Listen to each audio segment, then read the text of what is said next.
So much so, DJ quality and bang. Bruh, look, the movement is on. So much so. That's right. And if you don't know, now you know. From across the seas, man, I felt the breeze. Man, the breath of God blowing on my face. And I mean, the disease of MCs who had died on scene. Brought a cure to the people, resurrected the team. It's a notion that we hope life will stay in the words. But these days, hip-hop remains unheard. In the hollows and the valleys, in the halls we hung. But we kept the shit fatted in the old school block of graffiti where the walls call the spirit of rainbow.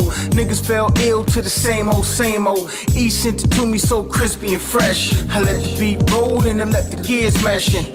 What you get was a wicked machine. Two kids from nowhere just living a dream. When the idea was found and the word was born, like water from a stream, kid, the movement was on. Bruh, look, the movement is on. So much so. DJ quality and bang. Bruh, look, the movement is on. So much so. And if you don't know, now you know. The art be the movement and the movement is life. Life is the music and the music is nice. And nice is what I am when I'm touching the mic. Be a beacon for the seekers of the lyrical light. And it shine in the eyes, even closed and blind. So the words touch the body, soul, spirit, and mind. And every synaptic will fire at one time. And every cat in earshot be thinking with one mind. That's what the movement is. Put the play toys away, join the movement, kid. We cut grooves in the fabric of time. Tell stories to the world through the magic of rhymes. DJ quality and bang bang boogie. Morpheus busting through your mainframe, rookie. I got you folks all ready to respawn and take rewinds. That mean the movement is on. Bruh, look, the movement is on. So much so. DJ quality and bang. Bruh, look, the movement is on. So much so. That's right. And if you don't know, now you know. I let the world see the beauty of my pen stroke so I can leave something for my youth and my kinfolk. The grand legacy, the mind's magnetic, so I'll put it on the medium and watch how they spread it from the east to the west to the north and the south. It moves through the mind and manifests at the mouth. Now the thought be the word and the word holds weight. And I can stand the hell gate and not panic or breaking. Touch your soul far deep in the flame. And my skin don't singe when I'm reaching the flame. I be the beauty of the words I print. It's a price being nice and the paying the pence. Ill kid rhythm, Boogie stay in the pinch. With equality is probably getting right as a cinch. If you didn't understand or you wasn't forewarned, in E-Man we saying that the movement is on. Bruh, look, the movement is on. So much so. DJ quality and bang. Bruh, look, the movement is on. So much so. That's right. And if you don't know, now you know.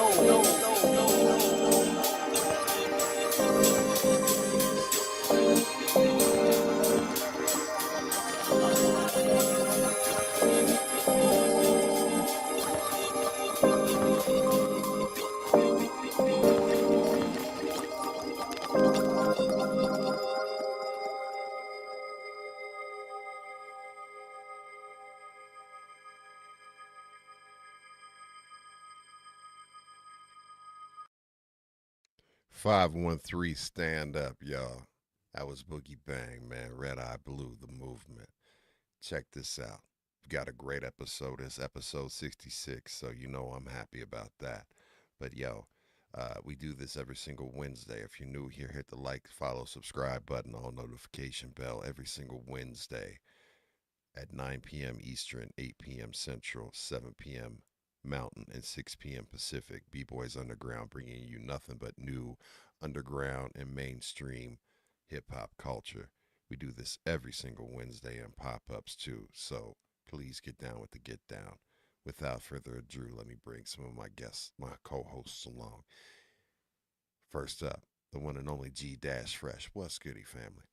What's going on, everybody? 513. Hope everybody's feeling good out there. Little weather bugs, little itch in the throat, but we're gonna talk through it. So we starting the show off with some 513 Cincinnati Nasty Natty. Starting off with a bang, a boogie bang. So we're gonna get this rolling. So all the B-boys, B-girls tune in, check in, put your comments, chats, subscribe, share, do whatever we need to do. Let's get this blowing. We're gonna have a good show as usual. Let's go. Absolutely. Absolutely. And up next, we got the one and only Mad Ways. Yo, what's goody? What's goody boogie? What up, G Dash? What up, B boys? Tapping in here for episode 66. We got Boogie Bang from the 513 and your boy right here from the 323. Let's go. Let's Word. go. And then without further ado, it is time, the one and only Mr. Boogie Bang. Yo, what is goody, fam? What's happening? What's good? What's good?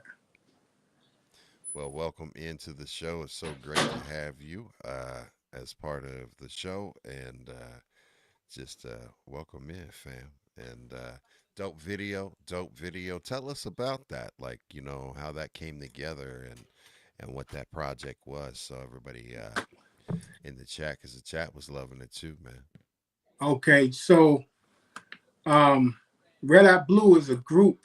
It's me and my brother DJ Equality from Austria.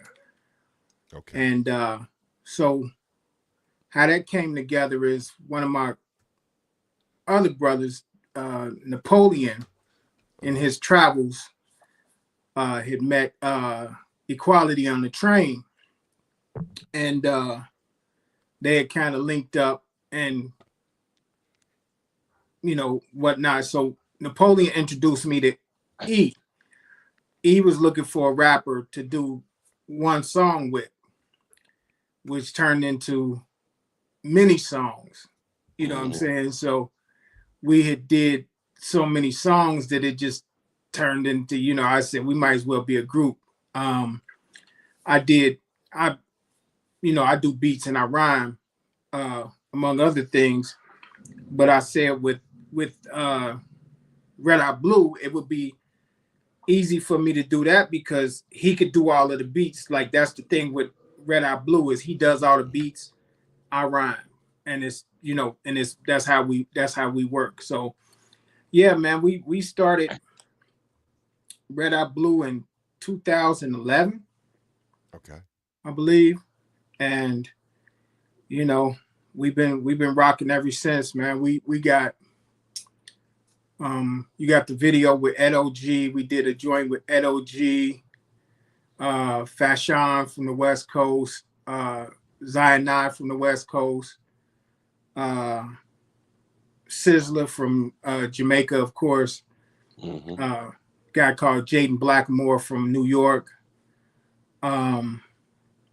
So man, we got a lot of material, and we stay working. Like right now, the way that we work, and instead of, because when we started out, we started doing the album as a traditional album, but over the years,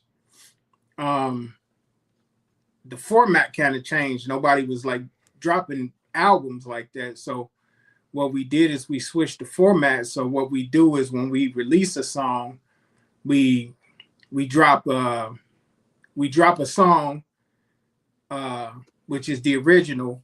We invite somebody to do a remix.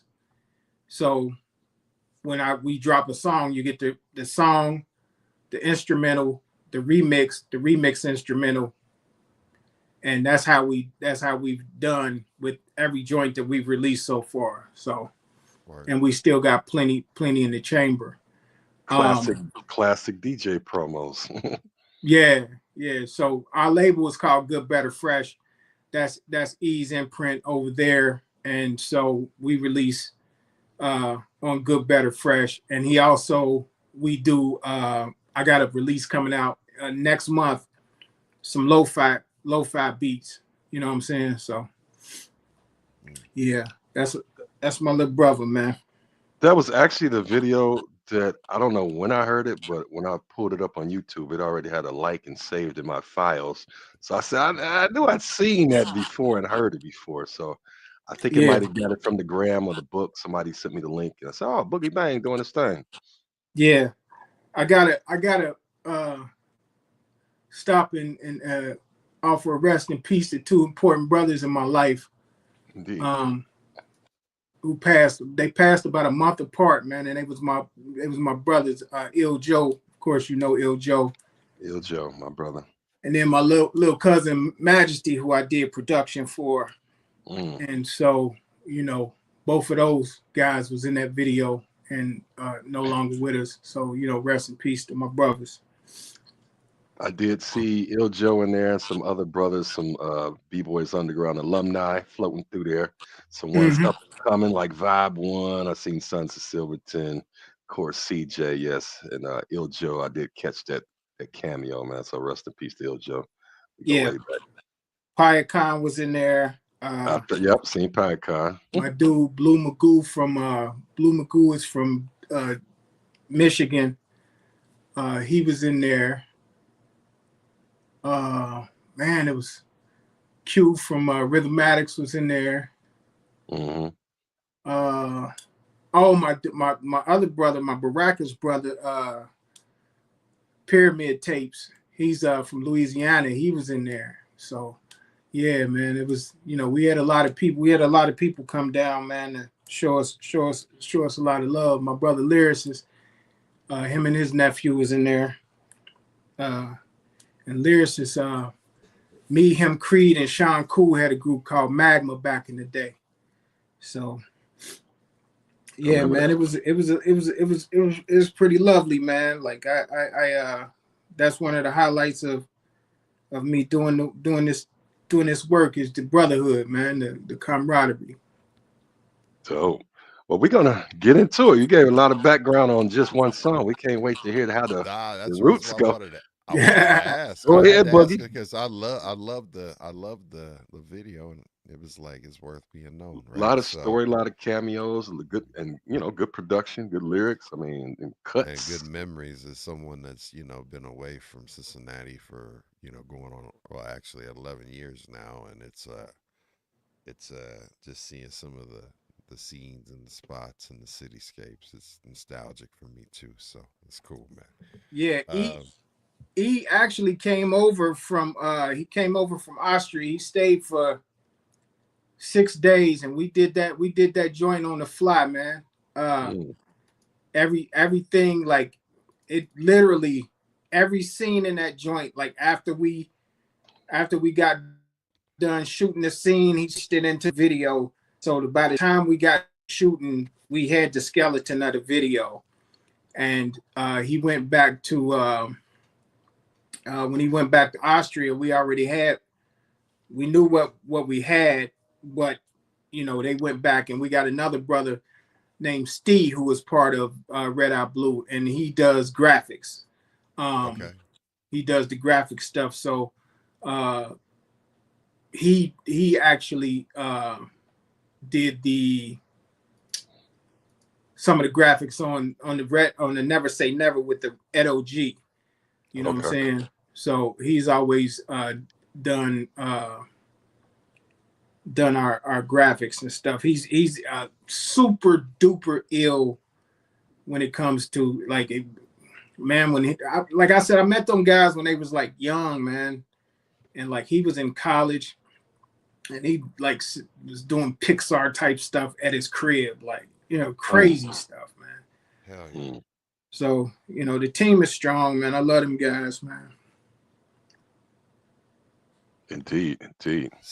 So here's where we always start, man. Like, I always want to know when we start the show off with this question, and this question is basically, tell us the first memory that you have associated with hip hop. So, as a kid, as a child, the first time that you remember hearing hip hop, like that you can remember hearing it or being exposed to it, and what it was. And Man, it's so cliche, bro. it's so cliche that it is almost unbelievable. But I guarantee, man, I've heard it so many times, bro, in different iterations. But Yeah. and that's how I knew hip hop would be important. Like I remember it to this day.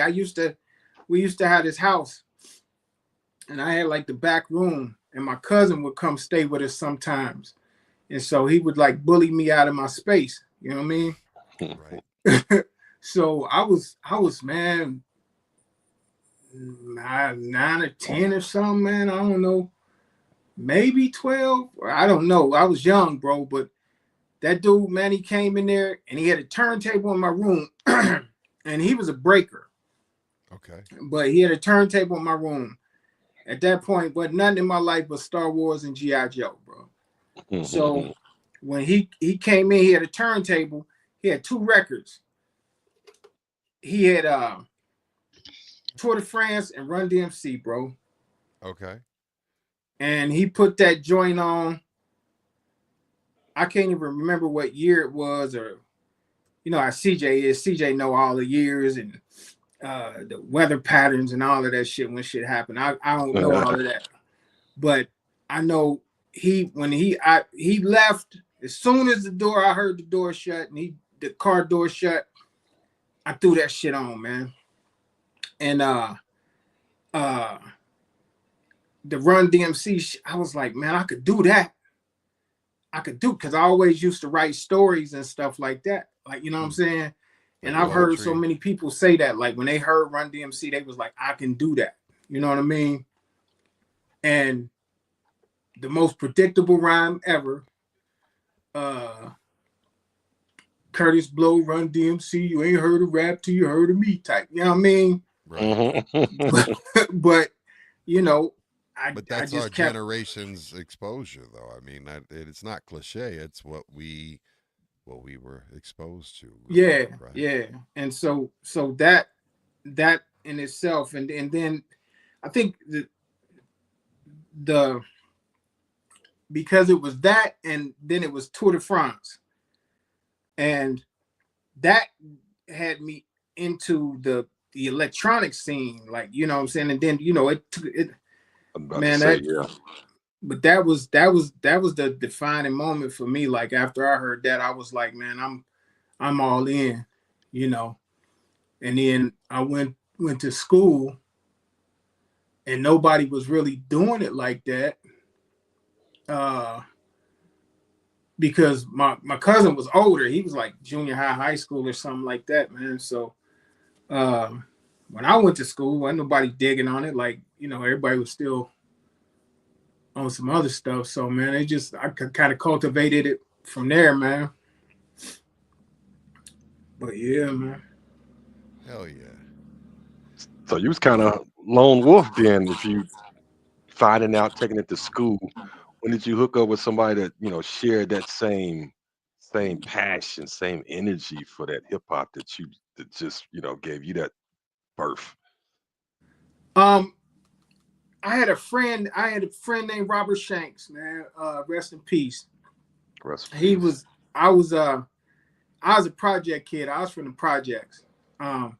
Robert Shank lived in the house with the finished basement and the carpet and all of that shit. You know what I'm saying? So I would go over his house, and, you know, they had the basement, and like dude was like up for whatever. So like I'm like, I let him hear what I was hearing. This was a couple years after though. Like, you know what I'm saying? I'm still out here coasting. I knew people that was doing it, but it was like to find somebody that wanted to do it too. Like this dude made a mixer out of, I don't know if y'all remember when you got the Lionel trains. Yeah. On the track, the thing that you push the thing to make it go faster. Wow. Yeah, that's ingenious. He was using those as faders. Yeah, my man's was. That's dope. Man, I, you know, and not to put his thing out there, but like, you know, he was so smart, bro, but he was so troubled. He wound up. Me and him went in diverging directions, man. And he wound up doing drugs, man. But that dude was he was instrumental in me doing what I was doing, because I was like, I would see him do stuff and then I would do it too, because he was a little older than me. And then we would, put stuff together, and we didn't have the cassette tapes and all of that. Like, dude had the cassette tapes, and his mom would go get him the cassette tapes, and they had to, man, it's so, learning to pause, mix and all of that in his basement. And so he was like my first collaborator getting down with creating the sound. You know what I mean? Dope. That line, because I had one of them train sets and know exactly the controller to use that as a mixer is very fucking innovative. I would have never thought about using that. Yeah. It's crazy. I mean, but when you think about it, it makes sense. No, I knew exactly what he was talking about once he saw us. Like, my man's like it's crazy. Like I've known a lot of people, and I'm a pretty creative dude, but like he was. It's funny, like when you from the projects, our creativity was out of necessity. Mm-hmm. His was out of curiosity, right? Because he was good. Like, both his parents had good ass jobs. Like, it was in Lincoln Heights, 2 new cars in the driveway, nice house. And so, they lived on the good side of Zone 15. Yeah. He was like in the new houses, man. Not so the Valley Homes or them, not on Stephen Street, none of that. I used to say the Valley Homes. I don't know if you're hip to it, Boog, but the Valley Homes was like, back in the day, it was Army barracks. Yep. You know what I'm saying? And it was like this special kind of tile. I've never seen it before, and I haven't seen it since. But they said when it rained, it would look like wet newspaper. Yeah. And like they would, I think, that might be 10 years ago they tore those joints down. Yep. I've seen the new ones. I got pictures. But yeah, it was like the tile was like death gray. I mean, it was like the only way to describe it. It was just bleak. It was like no future in sight type tile. It was like cool when the sun was out, but then like when it rained, it was like instant England. Like, you know what I'm saying? It's like despair and like somebody about to walk past with a goat. Like, I'm selling me goat. You know what I mean? And then the rats came out. They was big as cats. So you had a it was tough over there, man. But they got it together toward the end. But it's nice over there now. It's nice. I mean, we drove through, me and wifey, and everybody was waving at us. I said, "This ain't the Valley Homes I remember." Everybody's like, "Hey, how you doing?" I said, "Man, this the shooters. We off of Wayne Avenue." Lincoln Heights is crazy now. Like, man, when I came up, like it was something going on every corner. You know what I'm saying? Like, every house, every corner, it was something going on. It was somebody out. It was a gang of kids doing this, that. Man, I rode through that mug the other day, boy. It was like cats chilling on the corner, like felines. Like, nothing sat still in Lincoln Heights back in the day. It was danger out there. Now it's like it's like a neighborhood, and it's like it's that's how it's supposed to be. Like, man, we've been brainwashed to think, man, that when you go to where you live, like, it's supposed to be chaos opposed to community. Chaos, yeah. My man told me that. He's like, man, this ain't like Lincoln Heights, man. He's I was like, man, what you want, bro? Chaos. You don't want community. You want chaos. Yeah. I want to see somebody getting cut with a broken bottle. That this everybody's shaking hands. I don't like that. Man, I remember I remember the old days when you get your head cracked out here. Nigga, I remember that shit too, but I don't want to go back to it. But we diverse. We because got Zone 15 Lincoln Heights roots. So yeah, man. I love that spot though, man. I would love to get back out there, man. yeah. So yeah, Yeah. it was Shank, and then got it popping from there. And where did it lead to next? Man. So, I did some, after that, we moved out of the projects. Mom's kind of put us in the same lifestyle that Rob and them was in, man, because matter of fact, we moved right down the street from them. And so financial situation kind of changed. And so the stuff that I wanted, I could get.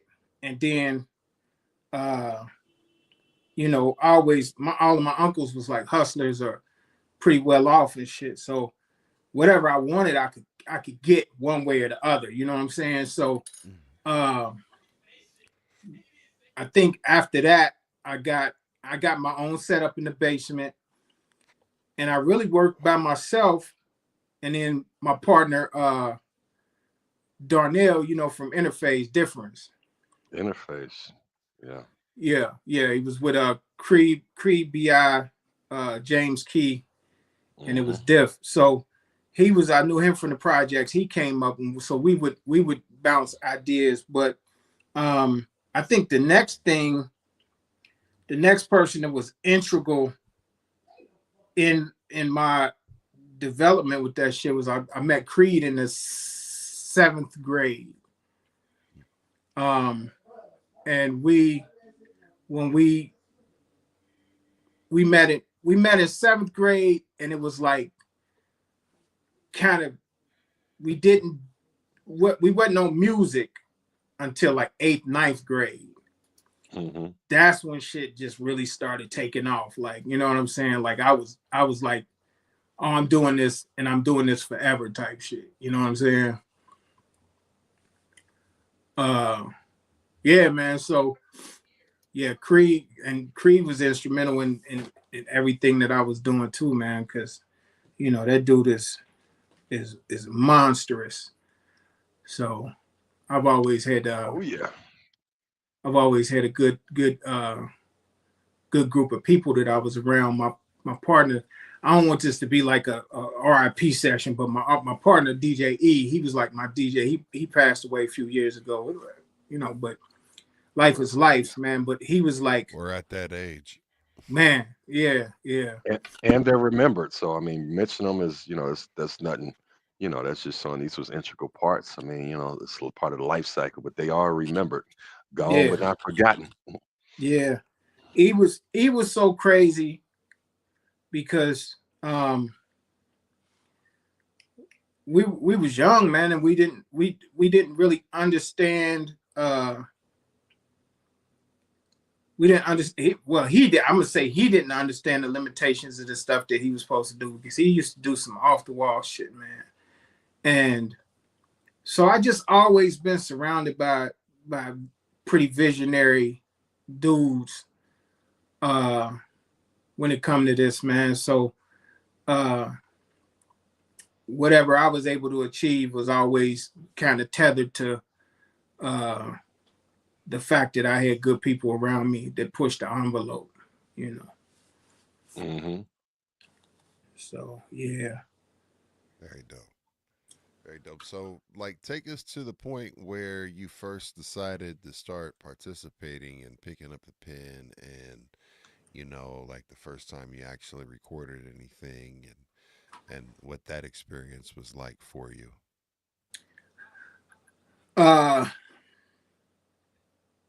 Like I said, man, we used to record down in Shank's basement, man. Like, yeah, it was on, albeit it was like we was running into like my man's was crazy, bro. My man's was crazy. He had figured out how to take.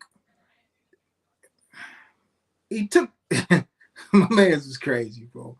He took the speaker from the front of the console, spliced the wire to the headphone jack joint and ran it into the little cassette recorders. You see what I'm saying? So y'all rapping through a woofer? No, he had the music. That's how he was getting the music from the records clear. Oh, I got you. Right? It wasn't really clear, but you know what I'm saying. Clearer Than sitting the joint in front of the speaker. Yeah. Right? Here's the funny thing about what you said. This nigga knew that you could hook up headphones and rap through it. And that's what we rhymed through, bro. You know what I'm saying? Which was the dude was off the chain smart, man. Like, you know, when you talk about like the hood done took me under, man, like that is the story. That dude's story is one of them, bro. But yeah, man, that was like the first time I recorded, but like studio recording, I think I was 11. Piled in the car with a bunch of niggas, man, and we went to a studio out on Graceland in Gulf Manor. Okay. Homeboy that owned that joint he's a big producer in Nashville. Was it Randy? What's his name? Randy? Was it a white cat in Golf? Yeah, he was white. And he had he had Movement Records. I don't know about that. He was like it was like punk shit though. But he was in the basement. Yeah, and he's in Nashville now. I didn't know that. I hadn't followed up on him, but yeah, he was. I did some recordings in my groups and stuff that I produced. We did some recordings with him. I did some work with him too. So yeah, interesting. Shout out to that cat. Yeah. Yeah, he I ran into one of the guys that used to be down there, and he told me dude was down in Nashville doing this thing real heavy. Yeah. And I was like, man, you know, I need to get at him because, you know, he was just a cool dude. Like, man, he looked out for us plenty of times when it was like, you know, $15 an hour, and we came in that mug with like, you know what I'm saying? Free and some dreams. You know what I'm saying? So crazy thing is I still have that song, bro. Yeah, I still got the song, man. I've lost hard drives and tapes and ADATs and DATs and all sorts CDs and everything, but I still got that joint. He was the one that taught me how to use an ASR 10 because he had an ASR 10. Oh, word. Yeah, that was the main thing that he was using, and then I helped him buy his first audio interface. It was Motu, like one of the very early Motus I'm talking about. We were running like he had a sequencing program that was running out of the computer. It was some early stuff, man. Early MIDI, yeah. Those was heavy on taking up. Yeah, that Motu box was $500 in 1995. Man. And so the crazy thing is, you're saying 95, you was fooling. How old are you, bro? 49. I'll be 49 in March. Yeah, so I'm dealing with him in the 80s. I got you. Yeah, like, man, it was like crazy. Sound about right. Yeah. Well, yeah, man, that was the first time I recorded, and then, if you know the hip hop circuit, like I went from him to I went to Alpha once. That was weird. You got to tell me, how did you get down to Alpha? Who pipped you to Alpha? Alpha was let me see. Alpha was right on Reading Road, so of course Lincoln Heights, right? Okay. Man, went to Alpha, man, and what was the dude's name? Al or something, right? You know what? Don't get me lying, but he looked like a mad scientist, Einsteinish looking guy, Listen, very drugged out looking guy. we went down that motherfucker, man, and dude came to the door. Like you go into the basement to the side door or whatever. Dude came to the door in a robe with nothing under it, eating like a ham sandwich or something crazy like that, bro. That sound about right. Oh Man. shit, I know who you're talking about, man. He owned a production company and all that stuff too. I had to deal with that dude. He came dressed to the door. Like this fool came Alpha. dressed like remember Bram Stoker's Dracula and stuff? Yeah. He straight up looked like the Dracula dude with like Mixed with Lloyd, the professor in Back to the Future. Nosferatu. Smash all them together and that dude was wild as hell, man. Kramer. That dude was nodding at the board, yo. We took over his board. I mean, but go ahead, man. we didn't get nothing done, bro. We didn't get nothing done. We in that mud. First of all, we was young as shit, and like this dude is like, is this nigga advertising or what the, you know what I mean? So we in there, and he was like telling stories, and it was just weird, bro. It's somebody said Larry Zimmerman. Okay, you got it. Yes, it was. But I tell you what was crazy. I tell you what was crazy, right? Mm-hmm. That nigga had a lathe on the floor. To cut records. He could cut records in there. Yeah. He showed it. That shit was crazy, man. And when I don't know if he passed away or what happened, but I was going past that joint and they were tearing everything out of there, man. And I was like, that's when my disability was starting, so I couldn't really get around like I needed to, because the old me, I would have been down there like, man, hey, what y'all throwing out in here? Because he had some nice vintage equipment, but that lathe, man, that would have been crazy. You know what I mean? I would say that place is probably, because I remember driving by there anytime I went down Reading near Galbraith, seeing if it's still early on. I think before 2000, I would still see it. I think I knocked on the door, didn't get no answer. After that, I think it's been demolished, rebuilt. So. Yeah. I'm telling you, and it's not been that long. Well, yeah, it's probably. Oh, shout out to Sam Zulu. He said his name was Larry Zimmerman. And he's in a nursing home now, so he's still alive and kicking. Wow. I know he in the nursing home. That nigga ain't got no diaper or nothing on. He free balling it, bro. Just like he was back in the day. Wow. Yeah, he free balling it. The nurses is in danger. Me and Dibs, we actually took over the board because he was becoming real annoying, and he just wasn't a good session. Show us what to do, and after that, we did everything else from there. we went to after him, we went to D&D right down the street. In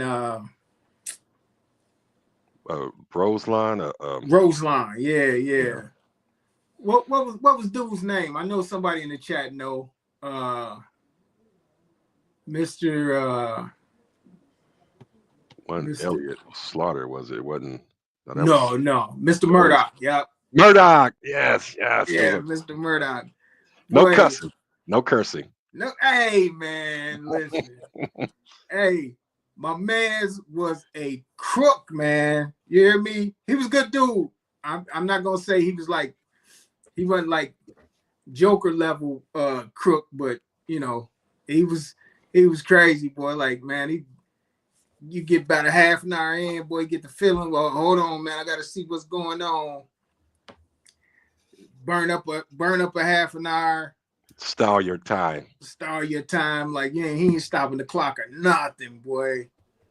I can tell you, we had a process where everything was rehearsed because we would not let you steal our time. And if you wanted to go pick up your wife and come back and then talk about where we at an hour and a half, I said, no, we ain't. I said, you was gone for 45 minutes, 30 seconds. We ain't paying for that. Yeah. He used to get us, man. But he was a good dude, man. Like he was older.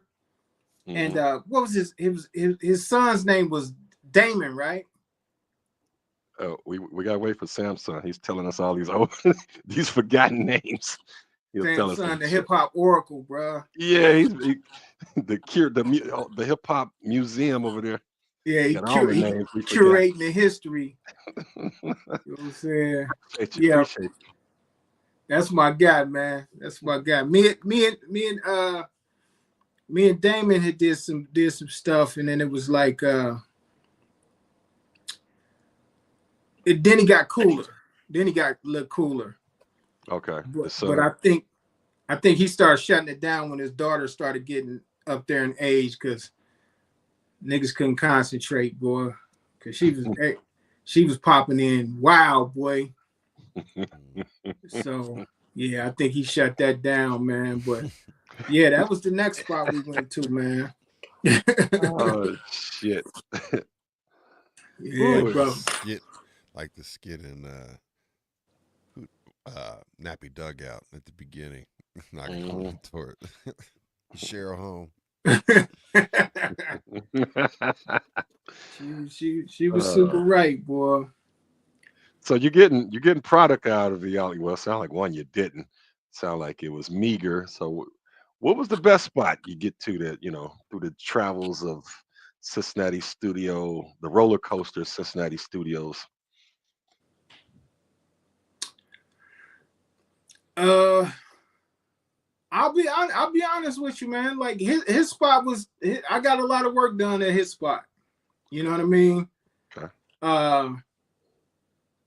Because with me coming out of there, everybody was doing their thing. Like everybody kind of went to beatbox then when Chris Phenom popped up. Dave yeah.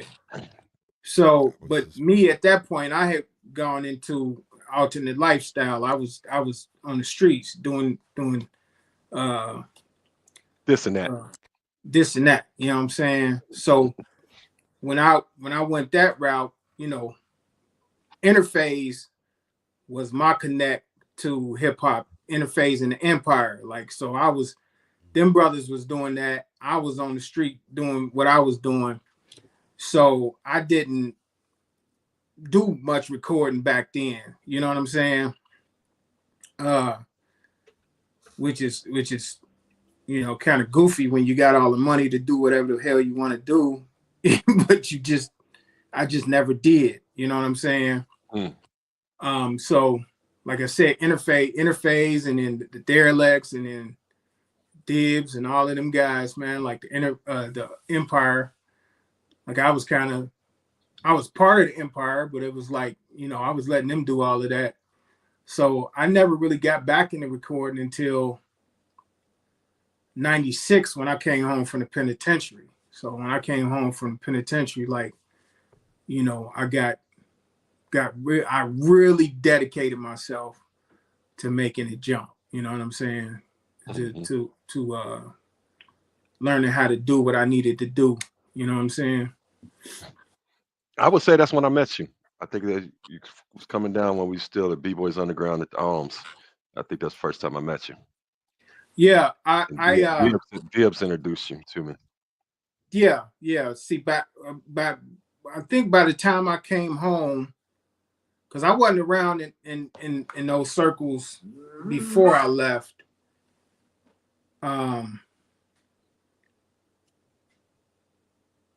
96 still good jump off. 96, 97. That's still that's still good. That's still a good place to jump back in. Yeah, it was, and then I knew everybody, so it was like it kind of I think my reputation. It took me a minute to get back into it because my reputation was like niggas for some reason thought I did gangster rap or something. Like, You know what I'm saying? So it was like when I got back, penitentiary slowed me all the way down, like, you know what I'm saying? And so I got in there, and like the only thing you could really get in there as far as music was Tupac and what's the other nigga name? Biggie or Scarface or No, nothing good. What year was it? Coolio. This was 90, 95, 96. What's it's the 95, New Orleans nigga? Master P. Master P. Master P. Yeah. Oh my god. All the No Limit release. That nigga, he had a song called "The Ice Cream Man." Nigga, I thought that was it. I thought he was rapping in a different language, bro. That shit was, oh man, it was mad irritating, me. But yeah, you could there was no boom bap beats coming through that joint. So I started doing poetry. You know what I'm saying? Mm-hmm. Just to keep my pen sharp. And so when I came home, like, you know what I'm saying, I was like, you know, I got this poetry thing I'm doing. Got this album put together, this concept called Hot Pepper Grits. Niggas was like, nah. You know what I'm saying? Niggas was like, shot that dream down, like, nah, bro. Nah. He was like, that ain't gonna work, B. You know what I'm saying? And it's like, you can't really tell me it ain't gonna work, because I'm like, I'm about to make it work. And my man Creed introduced me to this cat named KT. And KT had a studio, and I recorded Hot Pepper Grits, man. To this day, bro. To this day, you know what I'm saying? I ain't just being on my dick, bro. I'm just saying, to this day, there's not been a hip hop poetry album like that. You know what I'm saying? It was crazy. Like, after I got it done, everybody was like, "Oh man, that's crazy." You know what I'm saying? Pulled it off, yeah. And so that joint, that was on CD, and that joint went all up through I was getting contact from all up through the East Coast, Washington, all sorts of, you know, spots. So that was like my first official release. You know what I'm saying? And I did all right with it, man. But, you know. Did you ever think about submitting it to like Def Poetry? Yeah. I thought about a lot of shit, Book. You know what I'm saying? I didn't know if you did or anything like that. No. What wound up happening with it is, I'm gonna tell you something. And I really don't care how these niggas feel about it, because I don't care. But I'm gonna give you a little scenario. Now, this is like a one of one. Nobody's done it, and to this day, I've not heard anybody do it like that, right? Mm-hmm. And this is 98, 99 by the time we got it done. Me and Napoleon are just now meeting. So I'm getting the album to Napoleon. Napoleon tells me to meet him at Sitwell's on Ludlow. I go to Sitwell's. He's not there. He tells me to give the album to Boom Bip. Boom Bip. Shout out to Boom Bip. I say, cool. I give Boom Bip the album, right? Little time goes past. I get it, Napoleon. I'm like, did you get the album? Did you like it? He's like, I never got it. I said, I gave it to Boom Bip. He said, oh, okay. Boom Bip never gave him the album. Next thing I know, him and Dose One moved to San Francisco and do a poetry and rap album.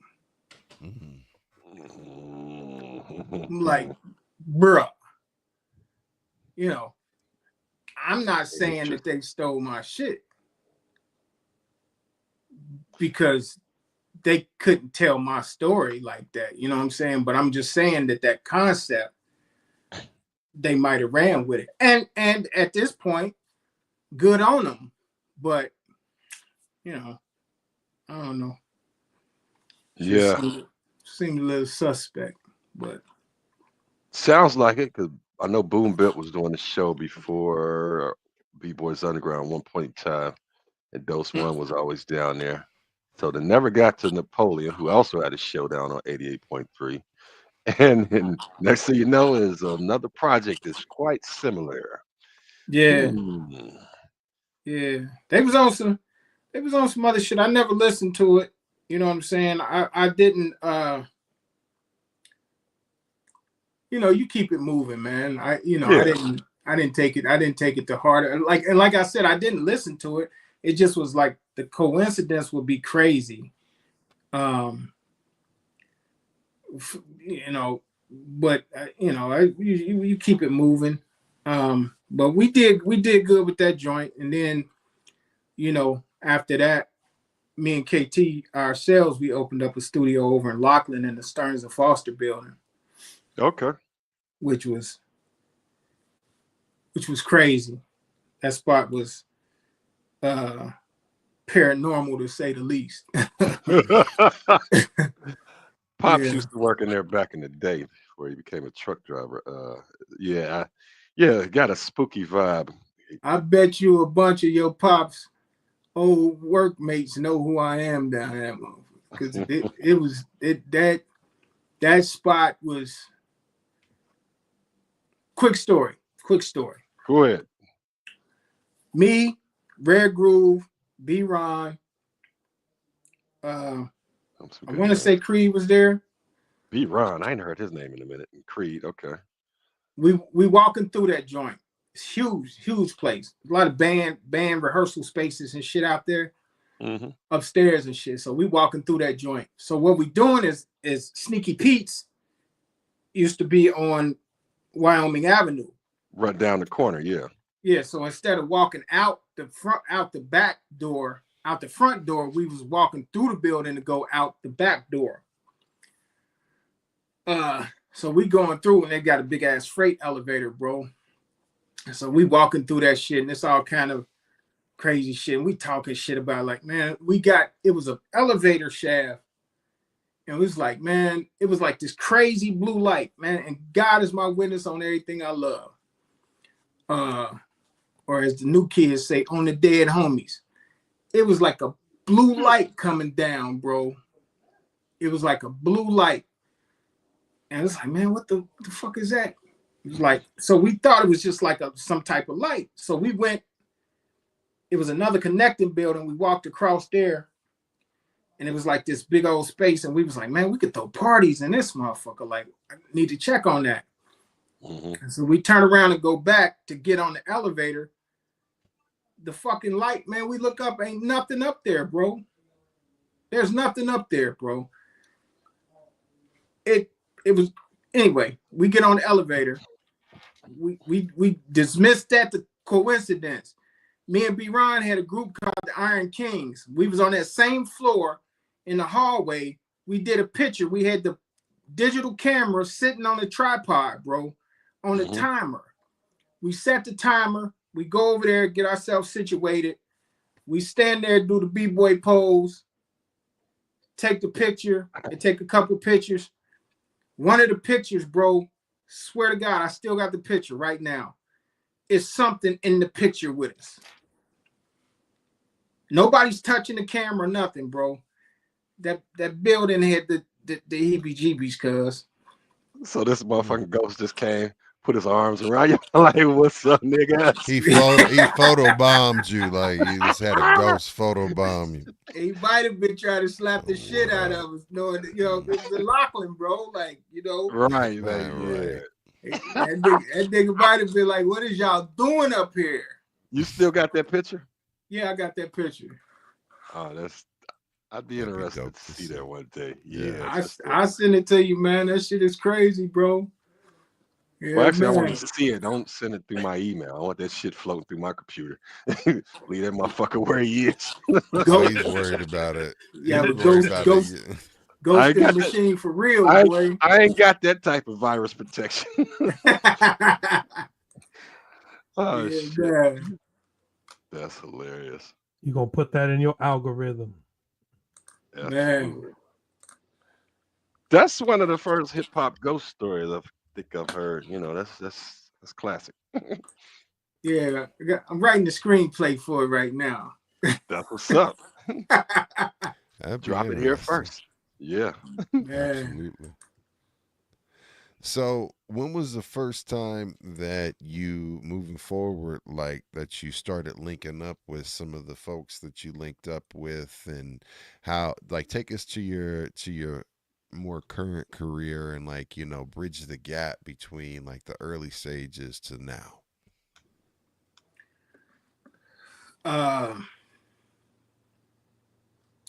Man, like all of the dudes, man, I've been so blessed, bro. Like I said, man, like the foundation of dudes that I work with, I've been so blessed to deal with the dudes that I deal with. So the dudes that I fool with are all the same dudes. You know what I'm saying?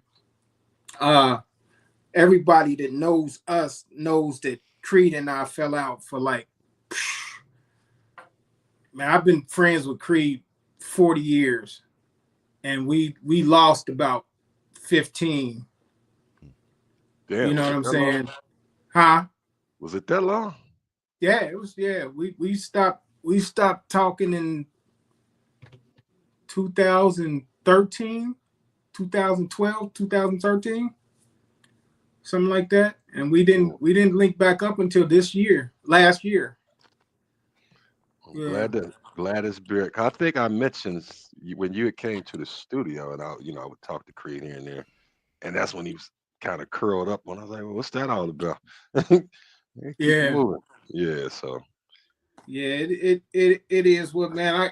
I love that brother, man, and I'm glad that we got through it. Like when I was in the hospital with COVID, you know what I'm saying? Like they weren't expecting me to make it. Like that dude calling me after having not talked to him forever, bro. Like that dude calling me at the hospital was like crazy. You know what I'm saying? It meant something to me. swung the momentum in your health. Yeah, it was crazy, man. So the circle of people I got, man, is unbelievable, man. So as far as, you know, bridging that gap from the old and the newest, all the same people. Creed, Samsung. Me and Samsung got a song called Red Dawn. We played that. On here. Yeah, That's tight. which is crazy. Yeah, I did the production on that. Yeah. We got an album called Birches and Big Guns that I did the production on, and it's otherworldly, man. We was on some shit, bro. So, you know, me and Il Joe got a joint called Knock It Off. We got that one done before he passed away. I'm blessed to have had Joe on a couple of my tracks back in the day, so that's always a blessing to have that memory. That's my guy, man. That's my fucking guy, man. Not to switch gears totally, but I know we've talked a lot because you keep mentioning it, and you know we get into it deep with because not just the MC, you're talking about my production. So beats production, how you start producing, what's the gear you mess with before we're gonna get into play some of these beats and songs here in a minute because we've been chatting it up. But give us some of your production background. I don't want to bleed my boys out, man, but I'm gonna have to do this. You know what I'm saying? As my boy Ox say, bleed them. I'm about to bleed these boys out. And I'm gonna tell you the truth. You know what I'm saying? This is how my cousin, who is he's a producer out at Disney right now. Okay. That's My dope. man's used to, back in the day, he used to fuck with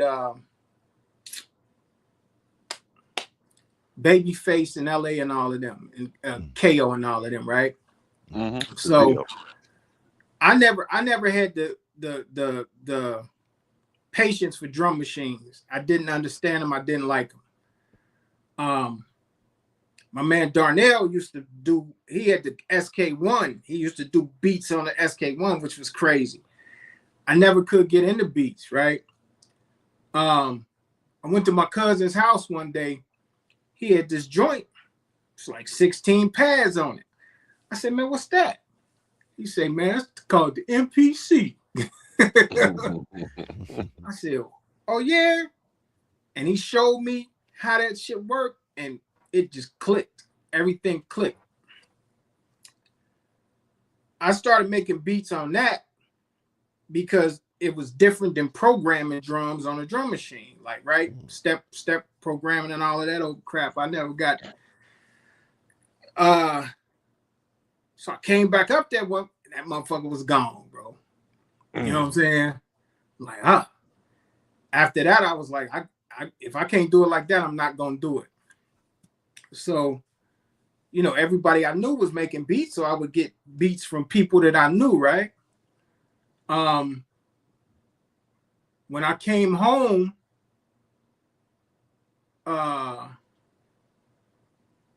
nobody was throwing me beats. Like I told you, like the poetry album, niggas was like, I don't know. You know what I'm saying? So yeah, I don't know if I want your beats with you doing poetry. Yeah. Winds up, KT gave me some beats, Creed gave me a couple beats, but niggas just wasn't coming up off of beats like that. So I went and bought the MPC 2000. And that's where I started at. Like, you know what I'm saying? And I started with that, and I was like, that was the first hard lesson I learned. I'm like, I got this joint. Niggas gonna give me drums. I'm gonna go. Niggas was like, nah, you gotta get your own, bro. Yeah, they made you work hard for it. Yeah, it was crazy, man. So I used to give people my sample packs and shit like that. I mean, what drums? Maybe not samples. Like, here you go, get started. Come see me with what you did. Consequently, I think right now, I go so hard, like, man, especially when somebody tell me no, like they niggas was having the Kid Nepro packs and all of that shit. You know what I mean? I remember those. Niggas wasn't sharing, so I'm like, all them right. Them cost. Yeah. Well, yeah, and I dig it now, but man, I got probably like 30,000 joints, 30,000 drums, bro. Like every source, every time I came, whether they was good or bad or not, I took them. You know what I'm saying? Sound packs. If it was sounds, I got them. And so that's how I got into it. And then I got my good friend Sean Shively worked at damn, I forgot what the studio is called. He introduced me to Cubase. So after I learned Cubase, man, it was just a wrap, man. Like I could do the beats and record, and it was just curtains after that, man. Oh. Yeah. So that's where I was at with the beats, man. And it's been hand in hand ever since then. Like I try to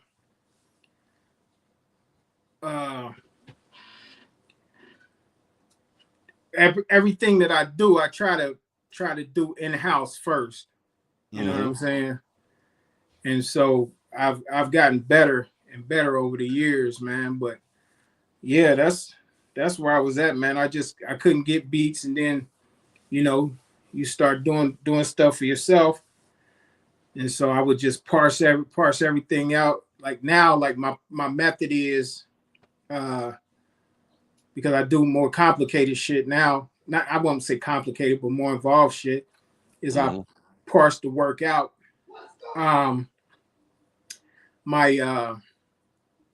hands are some of my fine motor movements, so I can't play the keys like I used to.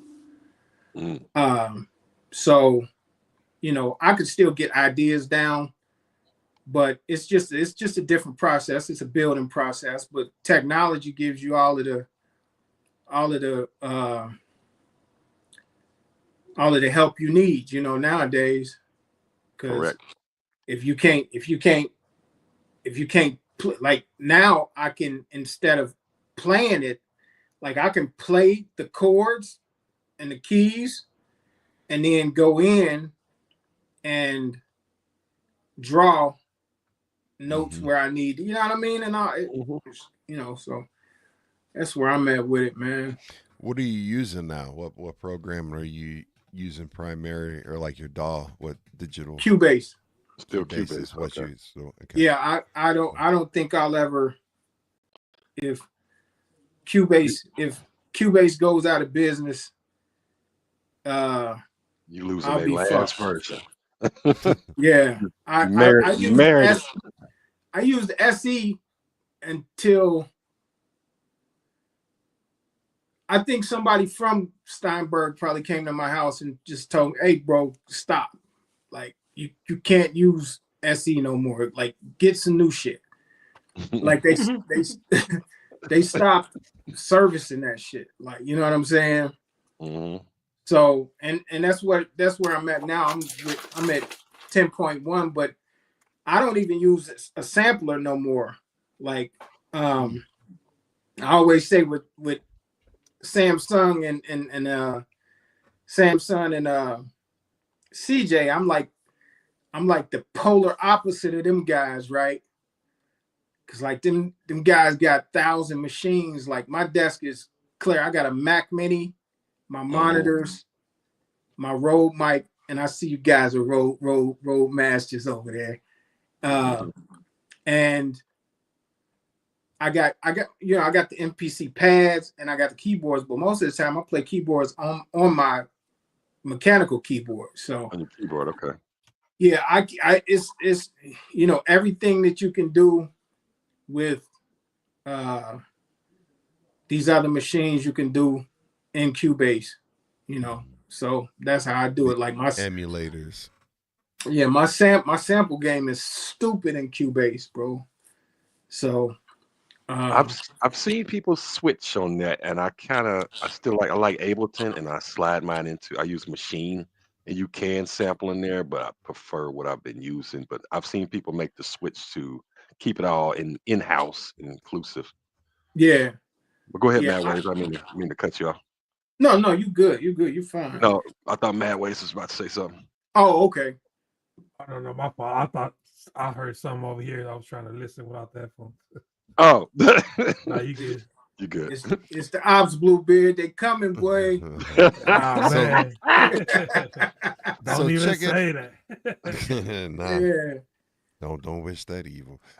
So check this out, man. Like, we're at the hour point. Again, want to say thank y'all so much for tuning in live and also watching B-Boys Underground on the replay. If you go to our playlists of past episodes, you'll be able to see all the links to all of our episodes, including this one. And watch as many as you can. Share it out, download. We are trying to reach the channel to be able to get it monetized, and that will only happen with your sharing and supporting it out. So salute to you guys. And then also, with it being in the hour mark, it's time for some music. Yes, sir. So I want to ask you, it is your show for today. What is the next thing you would like to bless us with and listen to? Oh man, you know what? We just dropped a new joint. Napoleon and I we work with a band called Bad Fat. It's a French band. Which is they on some next shit. Do you have that joint? It's called We Make. Which We Make? Let's see here. Is it off of the 1 2 or the Security video or Goodbetterfresh? Which one is it from? You know what? I might not have sent you the link. If you have the link, what is it on? Is it on YouTube? It's on Spotify. It's on Spotify. All right, Yeah. give me one moment. I can pull Spotify open. Just give me a sec. I'm sorry, brother. No, you're all right. We're live. We're good, man. It's all good. And what is it that I'm looking for now? It's called We Make. Bad Fat, We Make.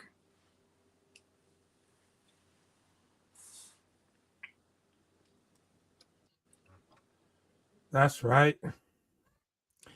Boogie Bang. I was late to getting the info on you, fam, but I only got to listen to one of your projects. I believe it's a High Rise. Oh yeah, that's what my guy Beeb is from Jersey. He's out of Jersey by way of New Orleans. That's right. Yeah, we got two projects together. We got the High Rise, and then we got The City Ain't Safe. Okay. I only got to, like I said, I only got to hear that, and I heard a couple bangers on there. I was really vibing to. Yeah, thank you. Project. Yeah. Another one you could check out is it's on Spotify as well. It's called Holy Smokes. It's one song, it's continuous play, but it's like 3 or 4 songs, which is crazy. Then I just re-released a joint that I did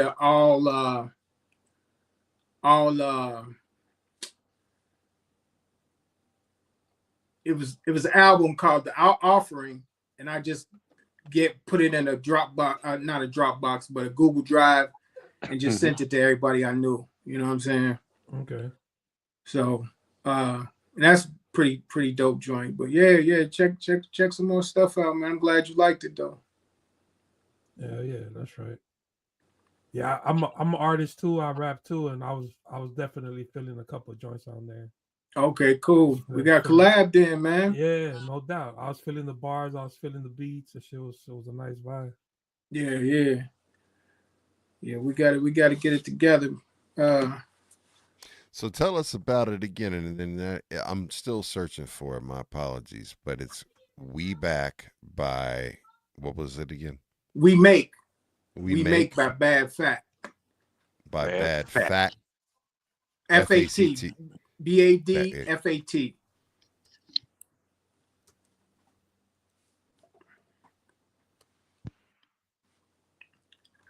Got it.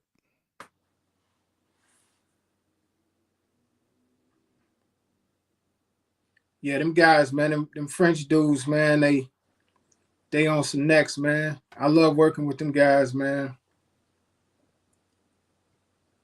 Hip hop overseas is just still like a newer flavor for them.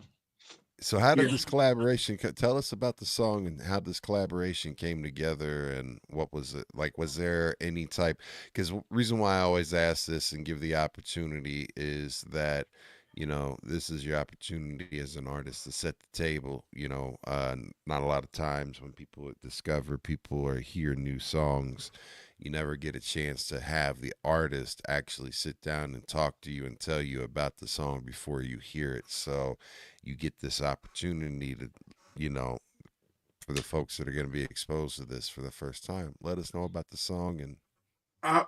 And it's crazy that you asked me that about this song, right? I'm gonna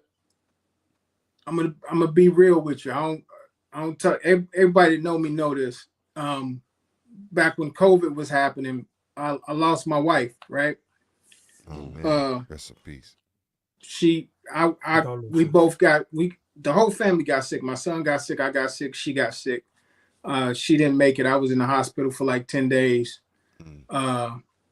Big up to Laura Dibbs' wife. She held me down the whole time. Both of them did.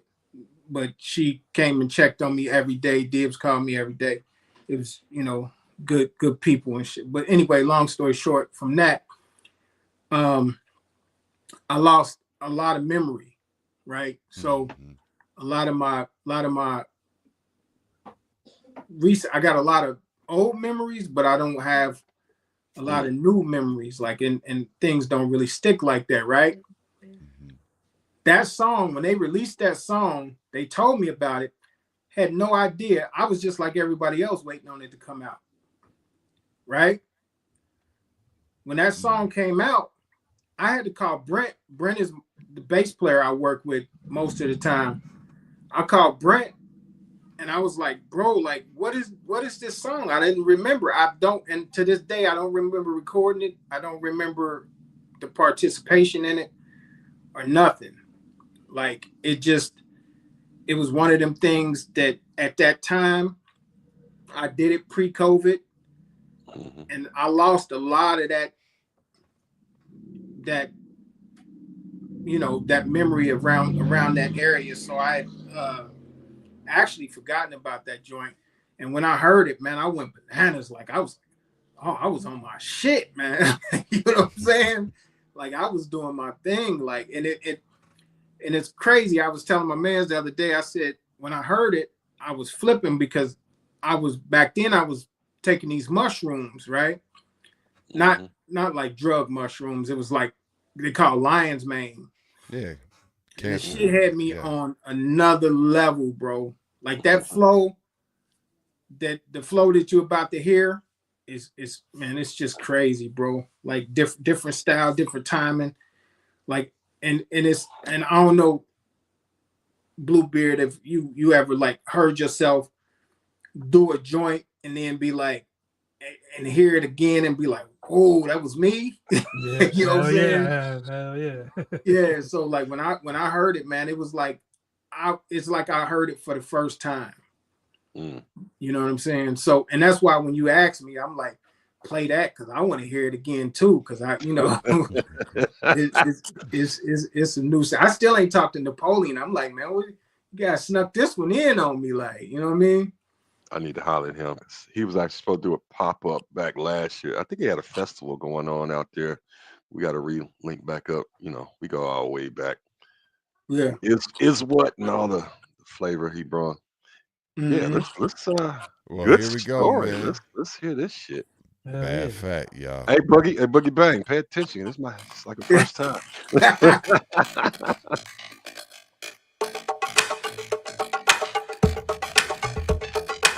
We make moves, them people that's static. When we get through, they be acting erratic. Kicking up, lifting up, making a fuss for us. It's out of their control like particles of dust. When the wind get ill after building up. Asking us to chill cause it's real enough. If we don't do much but just show up. And man, that's tough, gotta take it how we bring it. Cause we ain't average, and we won't have a less than genius text and passion savage.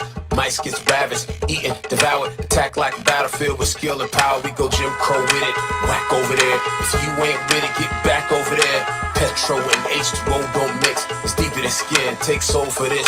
And it's our mission, it's time to get it right. Make it burn bright enough to redefine light. You feel angry, then we feel good. You've been getting ripped off, and that's not good. Bouncing, boom, we blasting. We making moves, yo, we not asking. Gotta do it all, won't get done. We the fire that the heat come from. Don't bouncing, boom, we blasting. We making moves, yo, we not asking. Gotta do it all, won't get done. We the fire that the heat come from. Give it to God if living is hard, but still we regard the physical part, the digital arts, the illest of all. Feel a collage with visual shards. Who do we call when the healing is hard? We look at the sky, then give it the nod. Acknowledge the fraud, the killers of scorn. Till we return to the bosom of God. And freak the tempo, it's all simple. Banging Napoleon, physical family. Feast the famine, the beast examine. Your ears on lock, so release the ransom and kick the rough shit, bust it, dust it. Everything you dreamed in the picture is lusted. Heavenly body, baby, crazy flavor. Super soaker, sucker, nigga, major. Flip the page, look at the income. Bad fat bullshit, vivid in this what you get when Napoleon spit one. Old school Zulu flanking a victim. Say we flanking a victim. Say we flanking a victim. Listen to the tour when they flanking a victim. Listen to the rhythm when we flanking a victim. Bouncing, boom, we blasting. We making moves, yo, we not asking. Gotta do it all, won't get done. We the fire that the heat come from. Don't bouncing, boom, we blasting. We making moves, yo, we not asking. Gotta do it all, won't get done. We the fire that the heat come from. Don't bouncing, boom, we blasting. We making moves, yo, we not asking. Gotta do it all, won't get done. We the fire that the heat come from. Don't bouncing, boom, we blasting.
Woo, y'all, man, we That was made dope. Yeah, Chicka man. Bow Bow. That band Off the Chain, man. That was a musical experience. That wasn't just a fucking song. That was a journey. I That was a want journey. to take some psilocybin and listen to that now. Yeah. Take some Lions, man. You know what I'm Shit, saying? and I hear what you said with the syncopation too. That wasn't your normal flow, and then it flipped in the middle, went back, and Yeah. rode the wave, and then they at the end they just bounced that hook up, made it fatter with the background, and just took it on out, man. That was Them like dudes CJ is- said, time signature switch. Time signature switch. Yeah. What up, CJ? But you rode that shit. You rode that beat. You Hell rode that yeah. beat. You rode the hell out of that beat, man. It Yeah. was great. It's like they threw a different piece session. You like, all right, I got it. All right, I got it again. I got it again. Mhm. I used to be good like that. I don't know. I don't know now, man. I don't That know could be your now. poetry background too. Make it flow over the beat a little like that. Yeah, the poetry, man. I got a lot of poetry releases out there too. Mhm. It's what poetry. I think what poetry did for me, man, is it just freed me up from the beat, right? Mhm. And the way that it frees you up from the beat, it's like you're not trying to rush everything in between the kick and the snare, right? And one of the crazy things about, like, say, Kendrick Lamar is like him being like a newer version of, an MC. Like every generation is going to expand on it. Like that nigga, he like when he does it, he's what I envisioned being able to do, where it's like you're not constrained by the kick and the snare and rap. I can do that with poetry, but not so much with rap. Right. Because I've been doing the same cadences for so long. Like, it feels crazy, but like that dude, man, he fits so much between the kick and the snare. I mean, between the two kicks. I mean, two snares rather. But poetry did that for me, man. Like, what I'm saying, it just gives you that, Free form. Yeah. free Yeah. form and No constraints. and the expression, to express a little something different. You know what I mean? And your words are the rhythm. When you're Yeah, with the poetry, your I words would are the rhythm I would opposed say to the that drum and beat.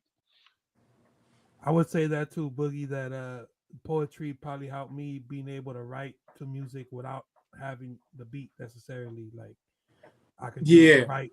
I could just write with no beat, or I could just write off something. Whatever. It doesn't even have to be hip hop. Sometimes I could just write some shit and then go back and flip it on something like. Yeah. Ooh. Yeah, a lot of stuff started out as started out as poetry. The newest joint I just put out a joint called Chance at Life, which is kind of a hybrid of the two. Where it's, loosely on the beat, but it's, it's still hip hop, but it's, kind of in prose form, like, you know what I mean?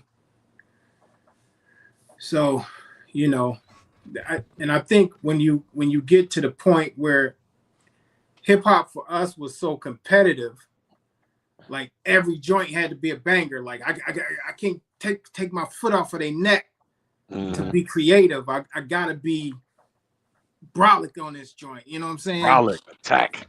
Yeah. Yeah. So when you get old and you like, I think I'm a Matlock this joint. You know what I mean? You know what I'm saying? I'm not gonna, that's a funny way to put it. you just take your time with it, man. Like I'm a Matlock. me and my man CJ, man, we did an album with my man's Prospect from Louisiana, Pyramid Tapes. It's called Soundtrack to a Kidnap, right? And CJ, firstly, I think the two illest rappers arguably that I know, and that exist. Like I put these two guys, and not because they my friends, just because I'm a connoisseur of MCing, right? And I know what a good MC is, and I know what a good rhyme is. CJ and Creed are two of the dopest MCs on the planet, right? When we were doing soundtrack to a kidnap, it was competition, like, you know what I'm saying? And fooling with CJ, like, you had to keep your pen sharp because he was coming with it every time. You know what I'm saying? And so I wish I had gave y'all that. I would have loved to put some of that stuff out. I mean, you know, just for people to hear, like one time. Is it on YouTube anywhere or? No, we never put it out. We still planning on it, but it's under the Old Boy moniker. But you know, that's what I said. I'm saying all of that to say this, man. Like, working with that dude, man. He sharpens your pen, you know, and being on tracks with Creed, like you heard the old guys joint. Like, this guy he'll lull you to sleep, man. Oh man, I don't know about this, and and then come on and just chop the track up. You know what I'm saying? That's Creed. Awesome. Yeah, I've done that before. You're like, yeah, I ain't fucking with this. Now you come back like, damn. Yeah. If this is you half-assed, nigga, I'd hate to see you full-assed it out here, nigga. Like, you know what I mean? I gotta say, I want to know if I've heard Creed rhyme. I mean, it's all been production. You telling in your mind, that's one of the CJ and Creed as an MC. I gotta hear some Creed rhymes.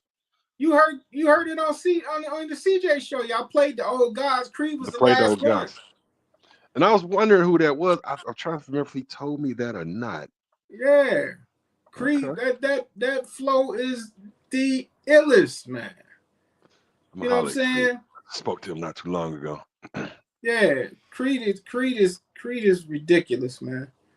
But dealing with dudes like that, they make it easy to, you know, once you get on the track with somebody you really respect and honor as MCs, like, you know, I got on here and I did my thing with them constantly, consistently. I can lay back and do some chill shit. You know what I mean? And so that you know, takes you into a different phase, especially when you get older, man, because you ain't got the same testosterone and you ain't talking about the same thing. You know what I mean? Right. A lot of dudes do, but that's when older dudes start looking corny. When I'm not what I look like talking about some street shit. You know what I'm saying? We hip. We ain't B-boy, we be men now. Yeah. I got more stories than most people, but I've never been that dude to jump on the track and you know, I'll mix it up and I'll hint at it, but at this age, man, I ain't got knees for the streets, boy. Like, you know what I'm saying? So, you know, now it's just more about creativity, man. So absolutely. Yeah. I might still let him. I'm a Matlock it. That might slide with its way into my G-Freshism. So I'm gonna give you credit. Yeah. I'll put the little star book note and go down here. Boogie Bang said it. Yeah, added to the lexicon, as they would say. Yeah, I'm with it. Yeah, man. What you want them to hear next? Because we get such good feedback. We gotta hit them with a couple more joints here.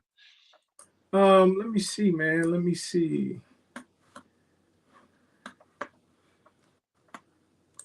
My memory is so bad. I had to list out stuff, man. Play something from I got it. Well, I don't want you to have to look for it. I did a project with a guy from Stoke-on-Trent, England, named Cut Fresh. We did two albums, two EPs. One was called Straight Straight from the source. You on that? You on Spotify, right? Yes. Yeah. If you wanna grab Cut Fresh, and then what's the name of the song? Straight from the underground. Yeah. Straight from the source, straight from the underground. Either one of those. Like play something off of those. Oh, quick question, Boogie Bang. Yes, I sir. was asking, Magic Mike had a question. Name a rapper who gets no airtime in your car or your headset or on your playlist. What rapper you ain't trying to hear? Most. He said most. Drake. Okay. That's an easy one. Nicki Minaj. A lot of the old Cash Money crew, the new Cash Money crew. What I would what's the new young girl with the STDs and shit? Not the STDs, hold on. Sexy Red. Yeah. The sexy. Pink, butthole pink, and all that crap. She is disgusting, with the gonorrhea green lipstick. Yeah. Gonorrhea green. She got the GG. Man, y'all crazy.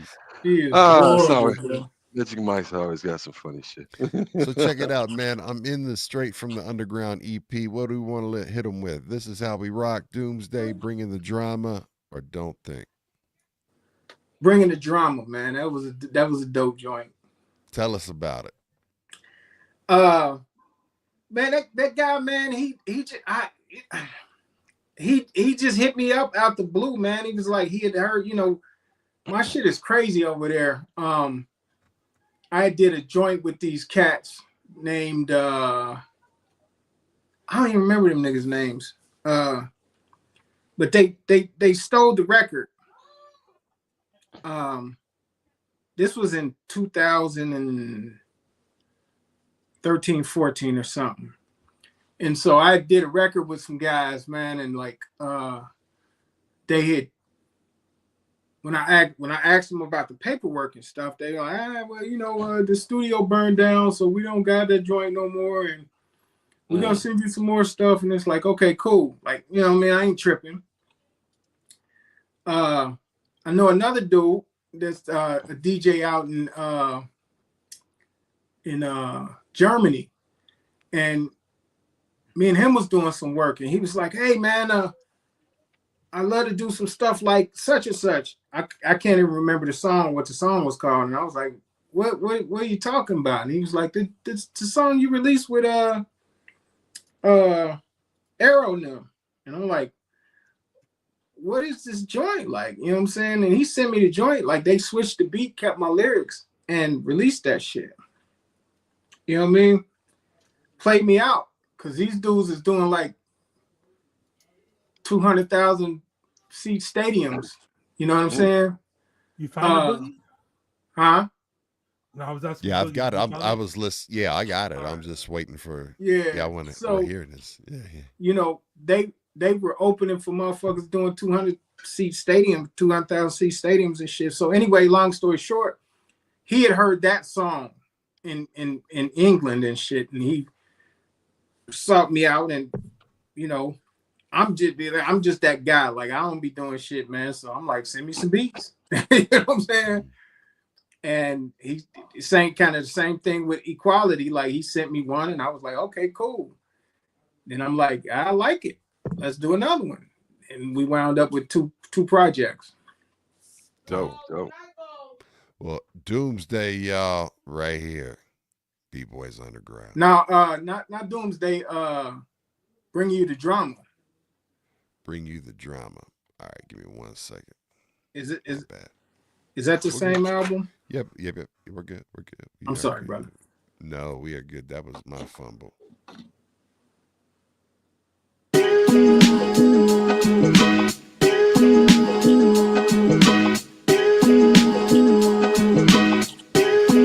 Yeah, check it. Cash money, get the duckers on the down low. Any city, any beat, I get down, yo. style manga, move in any genre. I'm big full boogaloo, move with any monster. Kill him and conquer my venomous mantra with the why I wonder how I left him to ponder. Boogie the King Slayer, man, you niggas is Sansa, man. I rolled through and shot the whole scene like Blanca. King Kong came along till you sing along, bouncing up the dome off the table like a ping pong. Strong Vox, half penny, know the recipe. He sent the beat through the wire, so I MC. At the top of the key, I drop heat. Boogie on the bomb pass, homie on the beat. Cut fresh, nothing less than the illest. Feel us when we kill it, man. Look at the way we spill it, huh? We're bringing you the drama. We're bringing you the drama. We're bringing you the drama. We're bringing you the drama. We're bringing you the drama. We're bringing you the drama. We're bringing you the drama. We're bringing you the drama. I bring the drama like Denzel did it. I was born in the dark, so I move like Riddick. Or maybe Bane when I'm bringing the pain. And I was born in the dark, should I say it again? Young Boogie cook it up like a sous chef. Playboy hogging all the honey like I'm you have. Dance with the devil, Boogie rather do the two-step. You could do the Dougie, I'ma do what Boogie do best. Yeah, and that style on you fuckwads came through, snatching all the honeys with the dad bar. I pull a ratchet on the tool and add talk shit, he try to break fool. I keep a hammer by Vila in your villa. You don't wanna push him cause he might be a killer. Black samurai sword, play sicker. Cut him down till his soul flame flicker. We're bringing you the drama. We're bringing you the drama. We're bringing you the drama. We're bringing you the drama. We're bringing you the drama. We're bringing you the drama. We're bringing you the drama. We're bringing you the drama. Who's there? Nay, answer me. Stand and unfold yourself. Long live the king, Bernardo. We're bringing you the drama. We're bringing you the drama. We're bringing you the drama. We're bringing you the drama. We're bringing you the drama. We're bringing you the drama. We're bringing you the drama. We're bringing you the drama. That was There a you go. banger. That was a Yes, banger. sir. Ooh-wee. Beat, bars, everything. All of Head, that. man. head bobbing motherfucker. That make your neck hurt. Yeah, man. Got some joints, man. It's that the whole both of the projects is like that too, man. November 28th, 2021. Yeah. Yeah. Word. Play Jimmy Neutron. That's on I want this. I did the beats on that one. It's a Boogie Okay. Bang YouTube 1. Boogie Bang, Jimmy Neutron. I put one in the private chat too that I was fucking with. I believe it might be Unfortunate Events. Yeah, I just grabbed that when I saw in the chat. So we'll Yeah, if we get a chance to play that one, I was digging that shit. go back to Unfortunate back. Events. Unfortunate. Sorry. So I had a lot of people say a lot of names. Get the Jimmy What- Neutron first. No, That's what yeah. he- I said I put one in the chat. for Then later. Mad Way's got one that we pulled up called Unfortunate Gotcha. Events. But Okay. That was one that I was banging. I was feeling that beat too. At the bars. Tell us about the song while I'm looking it up. That's one of them joints. I have no memory of it. That was I don't remember making it.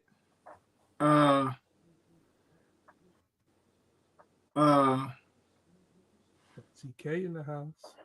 It's a lot of stuff like that right now in my hard drives. I don't remember making because of the whole not getting oxygen thing. You know what I'm saying? Yeah.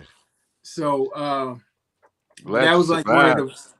I'm glad Huh? you survived. Now it's like Christmas time. You're like, damn, that's me. It's like Yeah, you're unwrapping your lyrical gifts. It's lots of stuff I hear, man. I go through these hard drives sometimes, man, and it's like it's like hearing stuff for the first time, bro. So Jimmy Neutron was one of those. Like I just I don't remember much about it, but like, you know, I listen to it all the time because it's up. You know That's what I'm right. saying? Yeah. Right. Yeah, it's a dope joint. I used to do some I had some shit like that happen with me with my mans, but it was because every time we had a session, we were doing 8 to 10 tracks a night. Uh-huh. So you know, after a few months, it's like I don't remember the first 40 tracks we did. Yeah. You know what I mean? Yeah. If you talk to CJ or Creed or any of those guys, man, I literally, man, on these hard drives, man, and just my Lander folders, man, I got like 500 joints in there. And that's not to mention what I got on my hard drives in folders, and then 2-track joints that I'll never let anybody ever hear. You know what I'm saying? I used to record. Every moment I had, I recorded joints, man. I would write all day, record every moment I had. Like, soon as the kids went to sleep, I'm recording all night. Like, that's just what I did. Like, now I may do 1 or 2 songs a week, and I take my time with them because it just the urgency ain't there. Like, you know what I'm saying? And then I'm more into art now. But man, it's, you know, I'm the same way. It's like, you know, you do so many songs. Once you're done with it, you go to the next joint, and then you forget about that because you know what I mean? Yeah. So yeah. Like I said, we were doing like sometimes 10, 12 joints a night, and dang, yeah, man. You definitely start forgetting, and then he would throw it on like a couple weeks later, like, check this out. Fuck, I don't even remember recording, writing, none of that shit. Yeah, and that's why, like, I don't do shows because I don't do shows because I don't remember joints. Like, you know what I mean? Like, once I do a joint, I'm on to the next one. Like, it's very, very few of my songs that I remember. I feel that. So. Well, here we go, y'all. Jimmy Neutron.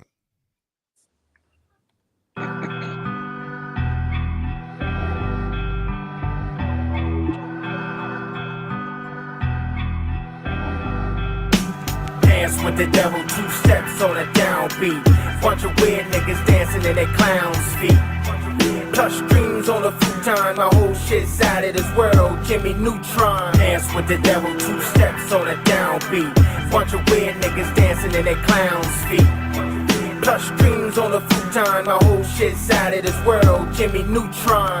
Crack magic on the block made it disappear. Harry Potter in the hood with the muggles. Get the cheese trying to hide from the struggle. My young nigga nearly died in a tussle, fighting for control at a 38. Thank God he didn't perish in that dirty place. Now he grown with his own youth. Thank God for the things that we grown through. Dirt diggers, real niggas in the field. I get the chills when I think about the deals. 10 grand in the bag by the spare. Still feeling it's a drag in the air. And man, I'm feeling it's a setup. I need to get this paper, but this feeling won't let up. Mama told me all money ain't good, and cause you can don't mean that you should. Dance with the devil, 2 steps on a downbeat. Bunch of weird niggas dancing in their clown's feet. Plush dreams on a futon, my whole shit's out of this world. Jimmy Neutron. Dance with the devil, 2 steps on a downbeat. Bunch of weird niggas dancing in their clown's feet. Plush dreams on a futon, my whole shit's out of this world. Jimmy Neutron. If I could talk to young me on some real shit, I'd tell him couple niggas not to deal with, couple bitches not to fuck or be fucked with. I'd tell him getting off of this dumb shit. Mama died, man, I wish I could've told him that the borders of the city can't hold him. You fuck out the city while you can. Don't let nobody tell you how to be a man, boy. When your mama got sick, you was there. When your mama couldn't talk, you was there. When your mama left Earth, you was there. Looking at the world like the shit ain't fair. But still you push it along, even when it felt like this life was alone. And you ain't had a paper to pay that. The whole time the world was yours, you gotta claim that. Dance with the devil, 2 steps on a downbeat. Bunch of weird niggas dancing in their clown's feet. Plush dreams on a futon, my whole shit's out of this world, Jimmy Neutron. Dance with the devil, 2 steps on a downbeat. Bunch of weird niggas dancing in their clown's feet. Plush dreams on a futon, my whole shit's out of this world, Jimmy Neutron. Out of this world, Jimmy Neutron.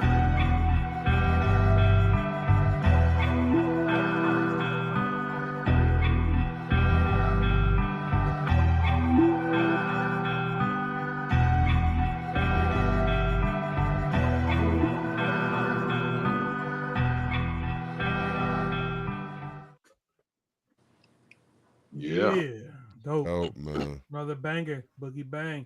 Yes, sir. Yeah, man. Banging them out. Introspective. Yeah, man. That was one I was playing today at the hospital. When I was listening, I was like, I like this one. Yeah. That's one of them joints, man. I'd be more like, that's some older nigga shit. You know what I'm saying? Mm-hmm. Growth. Adult contemporary rap. You know what I mean? ACH, adult contemporary hip hop. Yeah, man. Fighting for that new category, old school greed. Yeah. It's From, for the cats with the bad hips like me, bro. Like the whole part with your moms, Bad and hips, like bad all of knees. that stuff. That was just, there's a whole lot of deep parts in that. It was dope. Yeah, It was man. very dope. And Lot of that you said you made that beat? Yeah. That was dope. Fire. Crazy, fan. Mm. Yeah, man. We could definitely work on MPC or Cubase with that one? Cubase. Okay, Cubase. Are you showing what you can do with it? I like that. I ain't touched the MP in. I think I sold my MP in 2011. Gotcha. You're like done with this. I had it at the same time. Like it's funny. I was like thunderstruck. Like I was sitting there one day, and I'm like recording tracks into the MP, out of the MP into the tracks on Cubase, and you got to let them all play out and shit. And I'm like, man, it's burning up time and shit. And I'm like, wait a minute, like, what if I just? So I'm like, I just did all of them like 4 bars, and then I was like, chopped them, and then I was like, wait a minute. So that's how I started putting shit in, and then I was like, well, wait a minute, what if I just start manipulating the samples in here? It was over, bro. Mm. MP was over that motherfucker like, you cheating on me, you motherfucker. Yeah, I was about to say if you still had it, probably a jump up and smack you in the back of your head. You still need me. I remember They don't get too jealous, but if you leave them alone for good, then they're gonna haunt you. I remember after my bass player Brent, he was sitting in the studio with me, him and my cousin, and I was going through. That's when I made up my mind. I was like, man, I'm getting rid of the MP. So I was going through discs, seeing if the skeleton beat was good, and if the beat was good, I would keep the disc. And if it wasn't, I was just throwing them in the. And they was like, what are you doing? And I'm like, bro, like I'm on to some next shit. I'm on not some next shit, on to the next shit. I'm like, the MP is like, I'm not using it no more. Yeah. So my cousin like just took the whole garbage can, like, I'm taking these home. I'm like, what you gonna play them on, bro? Like, Right, you gotta have a piece to manipulate. he didn't care, man. He took that mug. Brent said the same thing, bro. Like, man, you still should just keep them. I'm like, nah, it's like, because with them MPs, man, you wind up having 1,000 discs, man, and then At best. I mean, between the SP and then I had like, the piece Dibs got that we all had the Ike. So that's 2 discs per song. Yeah. And then if I played some on the XP50 or the Roland, that's 3 discs per song. So it's them stacks up. You know what helped me with that decision, bro? What's I that? had the Omega joints, the zip drive. Yeah, I remember that. Those were amazing. Zips and That helped a jazz lot. drives. This Unless they this cat crashed. this cat named Emmanuel Yamoa paid me to do his album. He did a poetry album. Everything I love, man. This was a masterpiece, bro. Of course, I'm gonna say that, but it was crazy. I did it, got it. The very last song, it was 10 songs, man. On the very last song on the zip drive, I hit save, and the whole shit I never got that zip back, bro. Oh wow. I was like, never a fucking again, bro. Oh wow. And I was fucking heartbroken. Only to find out that I was gonna get my heart broken again by fucking 8 terabyte fucking hard drive, bro. Like now this bitch, I got a good bitch. She's over here, VS880. So I start recording on those. Album, Storm Children album, everything done. And it's got a feature called Optimize. So you get rid of all them artifact tracks that you ain't using. I clicked that button. My normal process was to save, then optimize, and save again. I hit optimize before I save. Pretty much gave me factory reset. I'm talking about 25 songs. Like I stared at the wall for a fucking week, and then I redid it, and everybody, because they heard the rough versions of it, they say, it's all right, but it ain't like that other one. That other one was banging. I said, I know, fuck you.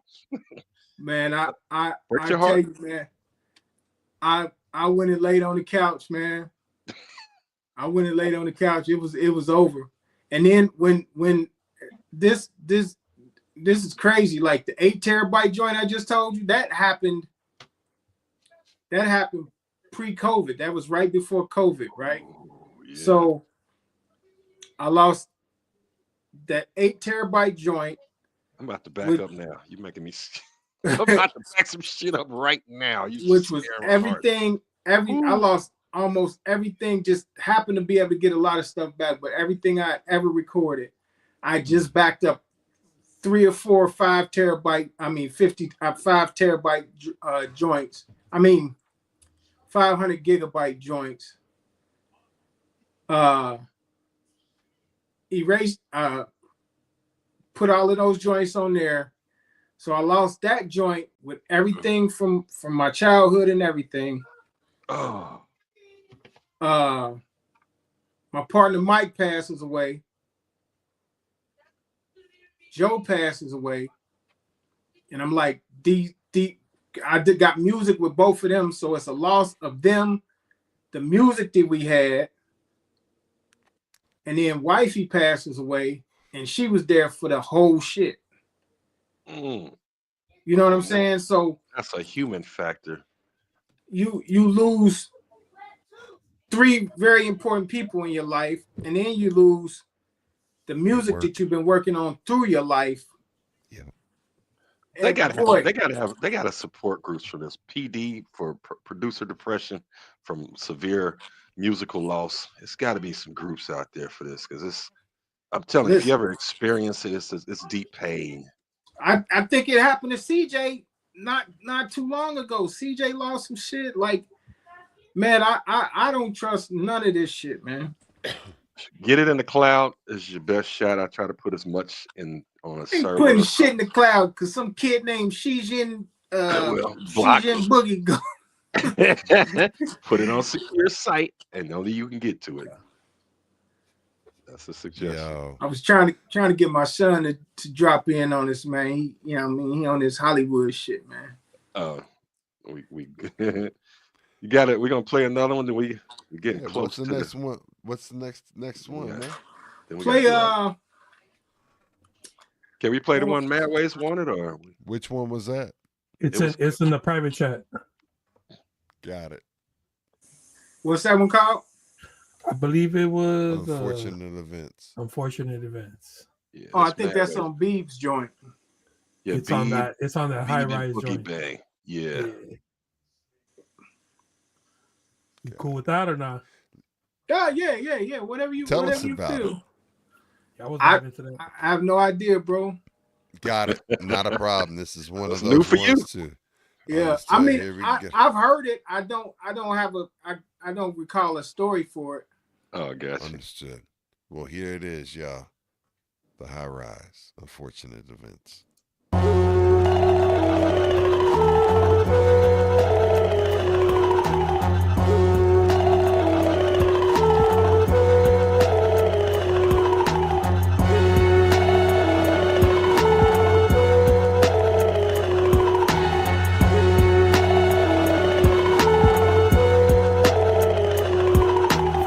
He got busy when the beat broke illy. Living on the hill with the fine young Philly. Fine young cannibal, conquer life like Hannibal. Competition is minimal, science is all clinical. Cash needed, common sense like Chicago. Cause they bravado and happy to lick the bottles. Been fucking bitches, I'm loving them thicker models. Kawasaki killer, I'm twisting the bigger throttle. So pick your squabble and I hop in the quarter horse. I left the recorder horse when I uttered my tour de force. My essays for niggas and essays on my ilk. Flies in the buttermilk, look at what my mother built. Giant amongst men, purveyor of all sin. I'm bullying all your cans, Goliath with the pen. I overload the scrolls, the prophecy from the soul. Money got the goods to the marrow of his bone, oh. Yo, slick city quotes, and this you know, played with fingers, they linger smoke. We reach the host, receiver broke, the dope slit for the profit, and still appraise the profit. They shoes off, this the thickest carpet. Lazy hoes snooze off, stay hated patriot. Sadly mistaken in this state, he's still making it. All of those awaken, faking the movement, only proving you all for losing. All the bullshit it come included, the dirt deep rooted, for certain, the same certain movement. All of a sudden they start shooting. Some nigga killed Kareem and everybody standing there. Yo, no one would even scream. I was thinking about the veterans, days of the dead, the fiends lying off the medicine. We full steam ahead. How could you not know all the words now? Premium blocks, so put the curb down. Believe in us not, they need to blur down. Know that it's lettered, I bet it's verbs loud. Having no fit, I know the words out. I'll be described as a planet Earth god. Rain come to bust clouds. Seeing the fog rise, eyes know the perps loud. They spend money on to get high.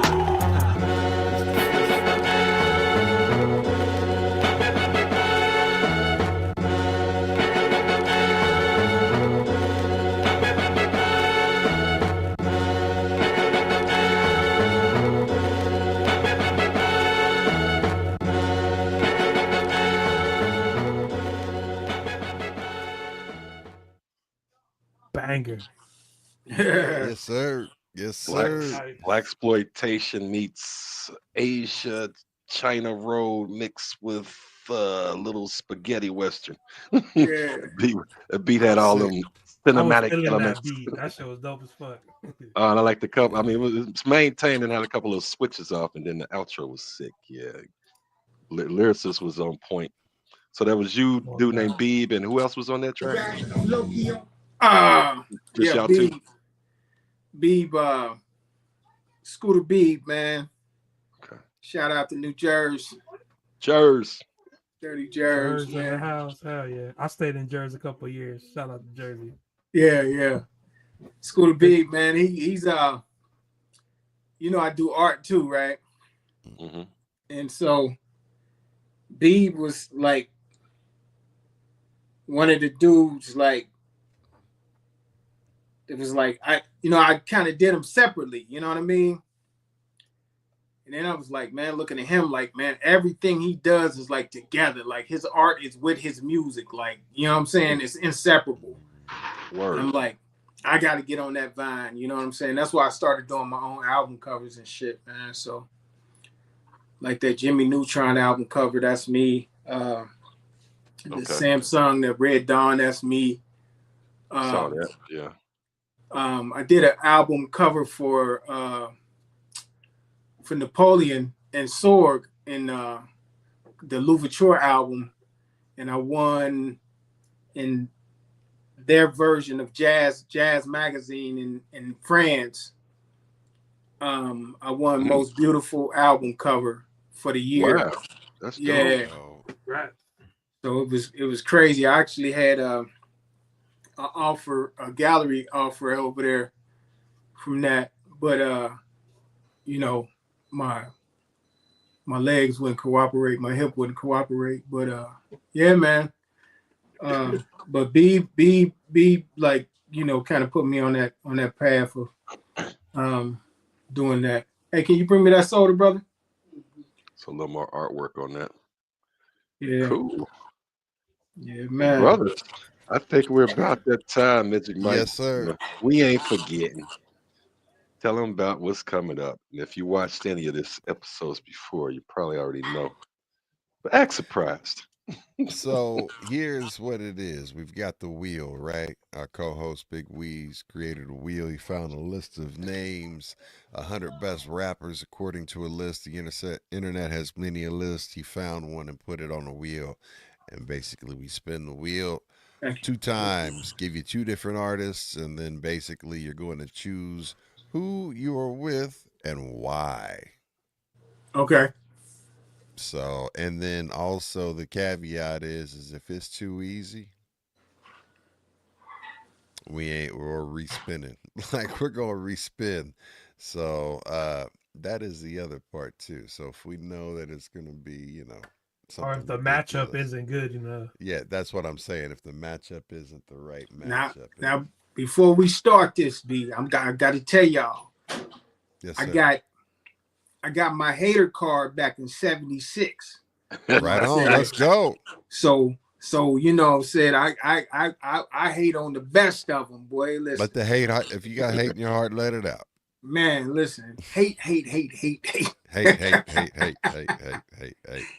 Yeah, let's see what you got. Let's get it going, y'all. So check this out, man. It is the wheel, and we're gonna get this thing going. Here we go. First up,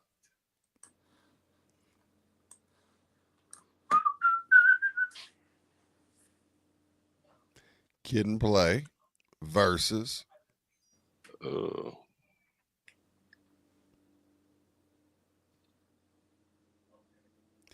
Royce the 5'9". What? Okay. What am I supposed to be doing here again? We're gonna respin for Kid and Play is what we're gonna do. Right. We got Royce the 5'9" versus Young Jeezy.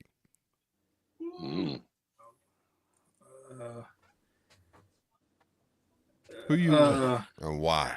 That's you. Yeah, y'all know what that is, man. Come on, man. I want to guess, but Royce, we gonna say Royce because Royce is just a monster with it. Them Detroit boys are sick with the wordplay, bro. Bar work. You know, bar work. You know what I'm saying? CT Fletcher type work. You know what I mean, with the bars. Young Jeezy, nah, nothing. That I ain't never heard nothing. That dude. Nothing to spark your mind from Jeezy. Man, my grandsons write better rhymes than Jeezy, bro. Oh. Yeah. And you could tell him I said that because I don't go outside no more.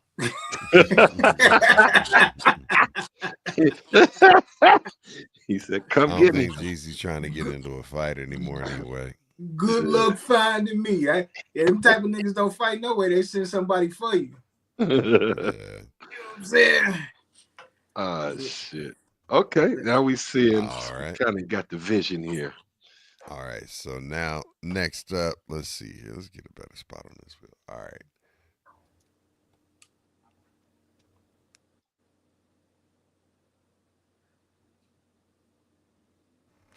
Killer Mike versus. Then we got something here. Cameron. Oh, Killer Mike, man. You know, it's funny, man. People always say Cameron was. People always said Cameron. I never thought Cameron was dope, right? You didn't think any of? Did you ever watch any of his younger stuff, like before, like even before the Dipset? No, I didn't. I didn't like. First of all, I didn't like his bravado. First of all, Gotcha. which is crazy for a rapper to say, because we all about the braggadocious and the swag. Yeah, we raised on that, but them Harlem niggas is something different with it, right? But it's like, I don't mind bravado or braggadocious behavior if you can back it up. I just never thought them niggas was all that dope, right? Cam, lately, I'm like, I see it. Because I've heard him say some shit that I'm like, oh yeah, okay. You know what I'm saying? It's the same thing with Jim Jones, bro. Like, I never listened to Jim Jones, man, till like lately. But I think that's got more to do with music sucking so bad now that you like, you ain't got so much to choose from. So you like, I might fuck with this. Like, you know what I mean? Right. But Killer Mike is decent. Yeah, Killer Mike is hella those decent. last two albums, man. I mean, he has been on fire. I mean, the one he won the Grammy with, and the one he followed it up with just right after he won the Grammy. I mean, Killer Mike. I've always respected his cadence, his ability to write a beat, and then, you know, he's got a lot to say. He's got. I appreciate Killer Mike. I don't know. Do you not feel as strongly about him as I do? I'll be honest with you. I am not. I'm perfectly in tune with his skill. Yes, sir. I know he's dope. I get into it with my partner about this all the time. There are dudes that are absolutely dope that I don't listen to. I would say check out Run the Jewels, and that'll give you some. Before you even Run the Jewels, just look at his last two albums. The last album is on a different. Here's the thing, like, y'all preaching to the choir. I know he's dope. I love Run the Jewels. I thought those albums were dope, but it's like, I don't know, because I'm weird like that. There's shit. I'll hear an album and be like, man, this shit is cold, but never go check back for it. And not be compelled to look for it. If it comes on, I'm all with it. You know what I'm saying? But Mike is one of those dudes, like, I dig him, but he's not somebody that I go search out. You know what I'm saying? Far as Cam, I would say myself got some songs I like, so that's might be more on the production side of what he was talking about, you know, as a lyricist or MC. I'm with him on Killer Mike though. I'm on the same as him. Like, I know he got bars, and there's shit that I hear him on that's dope, but I don't ever like go and seek his stuff out. You know what I mean? I listened to his last album because my brother said he liked some of the production. He wants something like that, and I wouldn't listen to it mainly for the production content. I've been hearing him sneak up on other people's shit and say some killer bars. So, and then Cameron, I know he had some joints or whatever, but for me, he was always too Sesame Street rappy to me. You know, Tutti fruity, newy hooey, huey gooey, booey booey, bluey suey, sumi. You know what I mean? Eating sushi, like that shit was too much. You know what I mean? Children, do we know how to rhyme for today? Yeah. That was just fucking Sesame Street, bro. Like, ain't no kind of bar work there. You know what I mean? Got you. Interesting debate on the topic on that one. Yeah. We got one more. Well, he Yeah, did have threesome. some joints, you know what I mean? I mean, you can't. Yeah, he did have some joints. Hey, look, check this out, man. Three's a magic number. One more time, we go. My son just messed up the podcast, yo. Why is that? He brought my Subway. He ain't bring my cookies though. Oh, there it is. They were calling for this one in the chat. Big L. All right, Big L versus Ooh. Ooh. Give us someone good. I'm gonna spin it again. Then they land on Jay-Z. Ghostface Killer. Ghostface, man. I was never a Big L fan, man. Really? Interesting. Yeah. I was that he's dope, but I was never I was never a Big L fan, man. A lot of shit got by me because I wasn't a committed hip hop head, man. You know what I'm saying? I used to listen to a lot of different types of music, man. So I would have phases, and when L was around, I wasn't checking for a lot of shit back then. Like, you know what I mean? I would say even then, it's a lot to keep up with it. It was a lot coming out back then. I mean, at this point in time, I remember I used to listen to every record that came through record. It's impossible. There's too much music out there. So I mean, but even back then, keeping up with who was hot, who's not. I mean, I like Big L. I would probably go with Ghostface. I'm more familiar. I got some of Big L's early work on Ruckus and whatnot. I don't fool too much with Ghostface now. I mean, I'll listen to it and it's dope, but I don't, like Big Doe Rehab, Fish Scale, and all of that stuff, man. It's like, the classics. Like some of the stuff he's dropping now is just like he phoned it in type shit. Like, you know what I mean? Yeah, I'm Ghostface for Wu-Tang. Here it is. Yeah, Ghostface is fire, but I'll go Big L for sure. Especially since Ghostface didn't show up to that show I went to last year. He didn't show up. You said it was the all-time high. Cypress Hill, The Far Side, Bone Thugs, 3-6 Mafia. Big show. Ghostface Killer. He didn't show up. He was Ghost. I'm going Ghostface. And he just had dropped a new album the week before. That's when you're supposed to show up with new material. Right. Shit. He was the second headliner. I think he was supposed to go right before Cypress Hill. Damn, with all them groups. Yeah. He didn't show Was up. he sick? Nothing was said. Oh, maybe they didn't pay him his money. Yeah. I mean, that's a process. That could be that behind the scenes shit.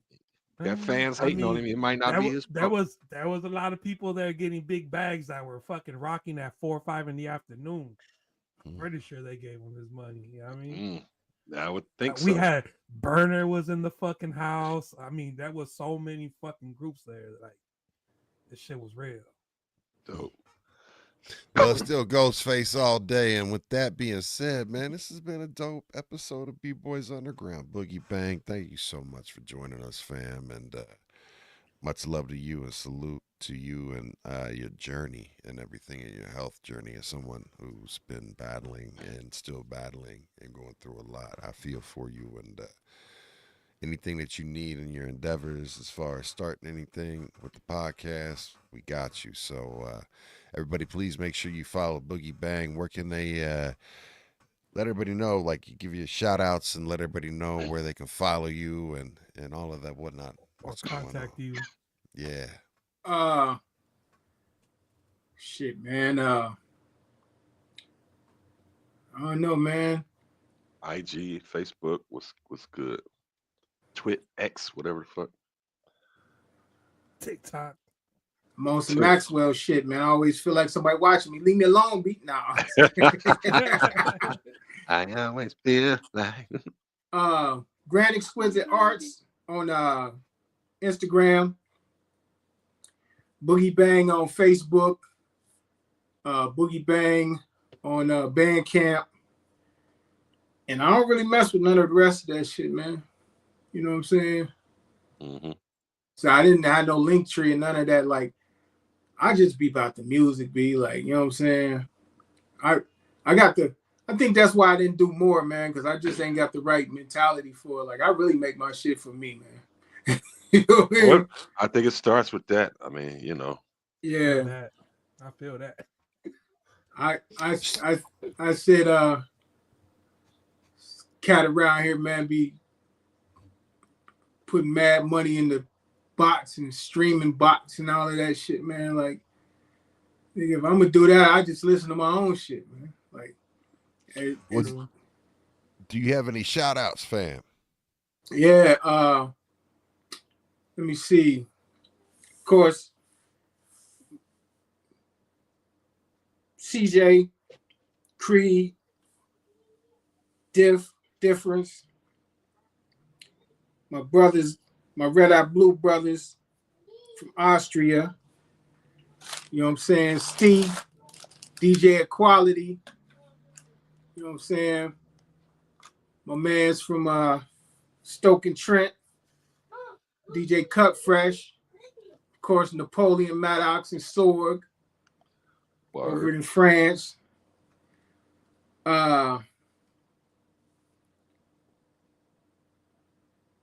Man, I didn't get to my guys' Town Radio, man. Them guys down in Austin, Texas, man. Me and CJ got a couple joints with them, and I got a couple solos, man. Like Chris Medina and Johnny Rattlette and Cheeks, man. Like, them dudes is dope, man. Down in Austin. So we do a lot of work with them. Of course, my man Beeb in Jersey.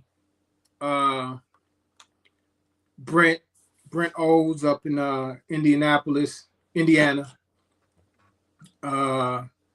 Soul Cat E Fife. She's in I think she in Austria now. Austria or Germany. Me and her, we got a project together, which was a nice one. She did all of the production on, which was cool. Like she fire, man. My dude Jerome Kincaid, me and him, we do more poetry and he's a piano player, so we do poetry and music, man. We got a couple of joints, man. It's nice joints, man. So, you know, that's about it, man. You know. Dope. Well, word, man. Salute. Dope having you on. We appreciate you, Boogie Bang. Make sure you all follow Boogie Bang on Bandcamp, boogiebang.bandcamp.com. All of the other links and everything like that, including the Bandcamp links, are in the descriptions for the YouTube video. This is the spot where you can watch the exclusive replays of this episode and all the others. And look, man, why aren't you all smashing up the likes? Come on, man. Smash a likes lot of up. music out there for you to check out. If you feeling Boogie Bang, check it out. A lot of shit. Yeah, man. A lot of great music. I mean, as I was going through everything, man, I was just like, you are a dope producer, dope MC, dope overall artist, and it's been a pleasure getting a chance to know you and you sharing your story, man. Thank you so much. Yeah, I appreciate you, brothers. Yes, sir. Mad Way, shout outs, fam. You're muted, fam. Look good though.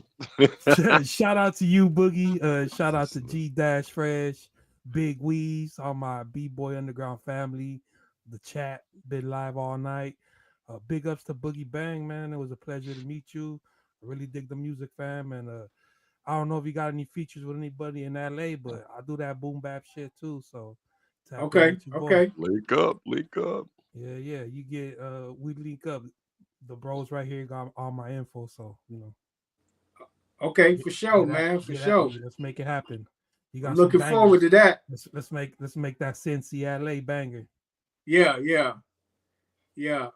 I fuck with a cat named Oeasy out in San Diego, man. Okay, that's right. So you know what I'm saying. I'm definitely wanting to reach more out that way too, man. So yeah, bro. That's right. I don't fuck with them San Diego boys too much. You know, I'm an LA head, but yeah. But yeah, they hate. I know that. You know what I mean? Uh-oh. It's because we not the same team. You know what I mean? We next. I'm sitting back laughing at him. I feel you now. I'm gonna be the great uniter, man. There you go. Yes, all sir. right. G-Fresh, man. Shout outs. I'm gonna give a shout out to this throat lozenge I'm about to take. My shit on fire. So waiting on you patiently to soothe my throat. Shout out to everybody in the chat, B-boys, B-girls. Shout out Ghost Boogie, Mad Waves, Big Weed. Shout out Wifey. She dealing with something kind of contagious, that pink eye shit. So, get that straight, baby, because I can't have that. I gotta look at a computer all day. So just trying to get everything. Hopefully people on the west, hopefully they're doing better with the forest fire situation. And anybody going through some shit, everybody with health problems, stay up. Tune in, listen to the old shows, please. Actually, I ain't gonna say the previous shows, because they ain't old till you listen to them. They're And all then fresh. they still ain't old. Go better, good, better, fresh. That's the place to come. Shout out to Boogie Bang, brother. Glad you could come on and share Salute. some good stories, some good music, some good vibes. And shout out to Zone 15, where we hail from, brother. 1-5. Rallo, y'all. Absolutely. Hey, yo, it's been another episode of B-Boys Underground. I want to give a big shout out to my amazing wife and family. Much love to you guys. Shout out to my B-Boys Underground Usual Suspects family. Make sure that you tune in tomorrow for the Usual Suspects sesh. We are playing poker tomorrow, so pull up. Anybody can play poker if you think that you can take the suspect set on at poker. And with that being said, we up out of here. Peace, man. Shout out to Boogie Bang. Shout out to all of y'all. Most definitely shout out to the chat that's here's live with us. Much love. And everybody Love that's y'all. on the replay. Run it back. Run it back. Rallo. Rallo. Let's go.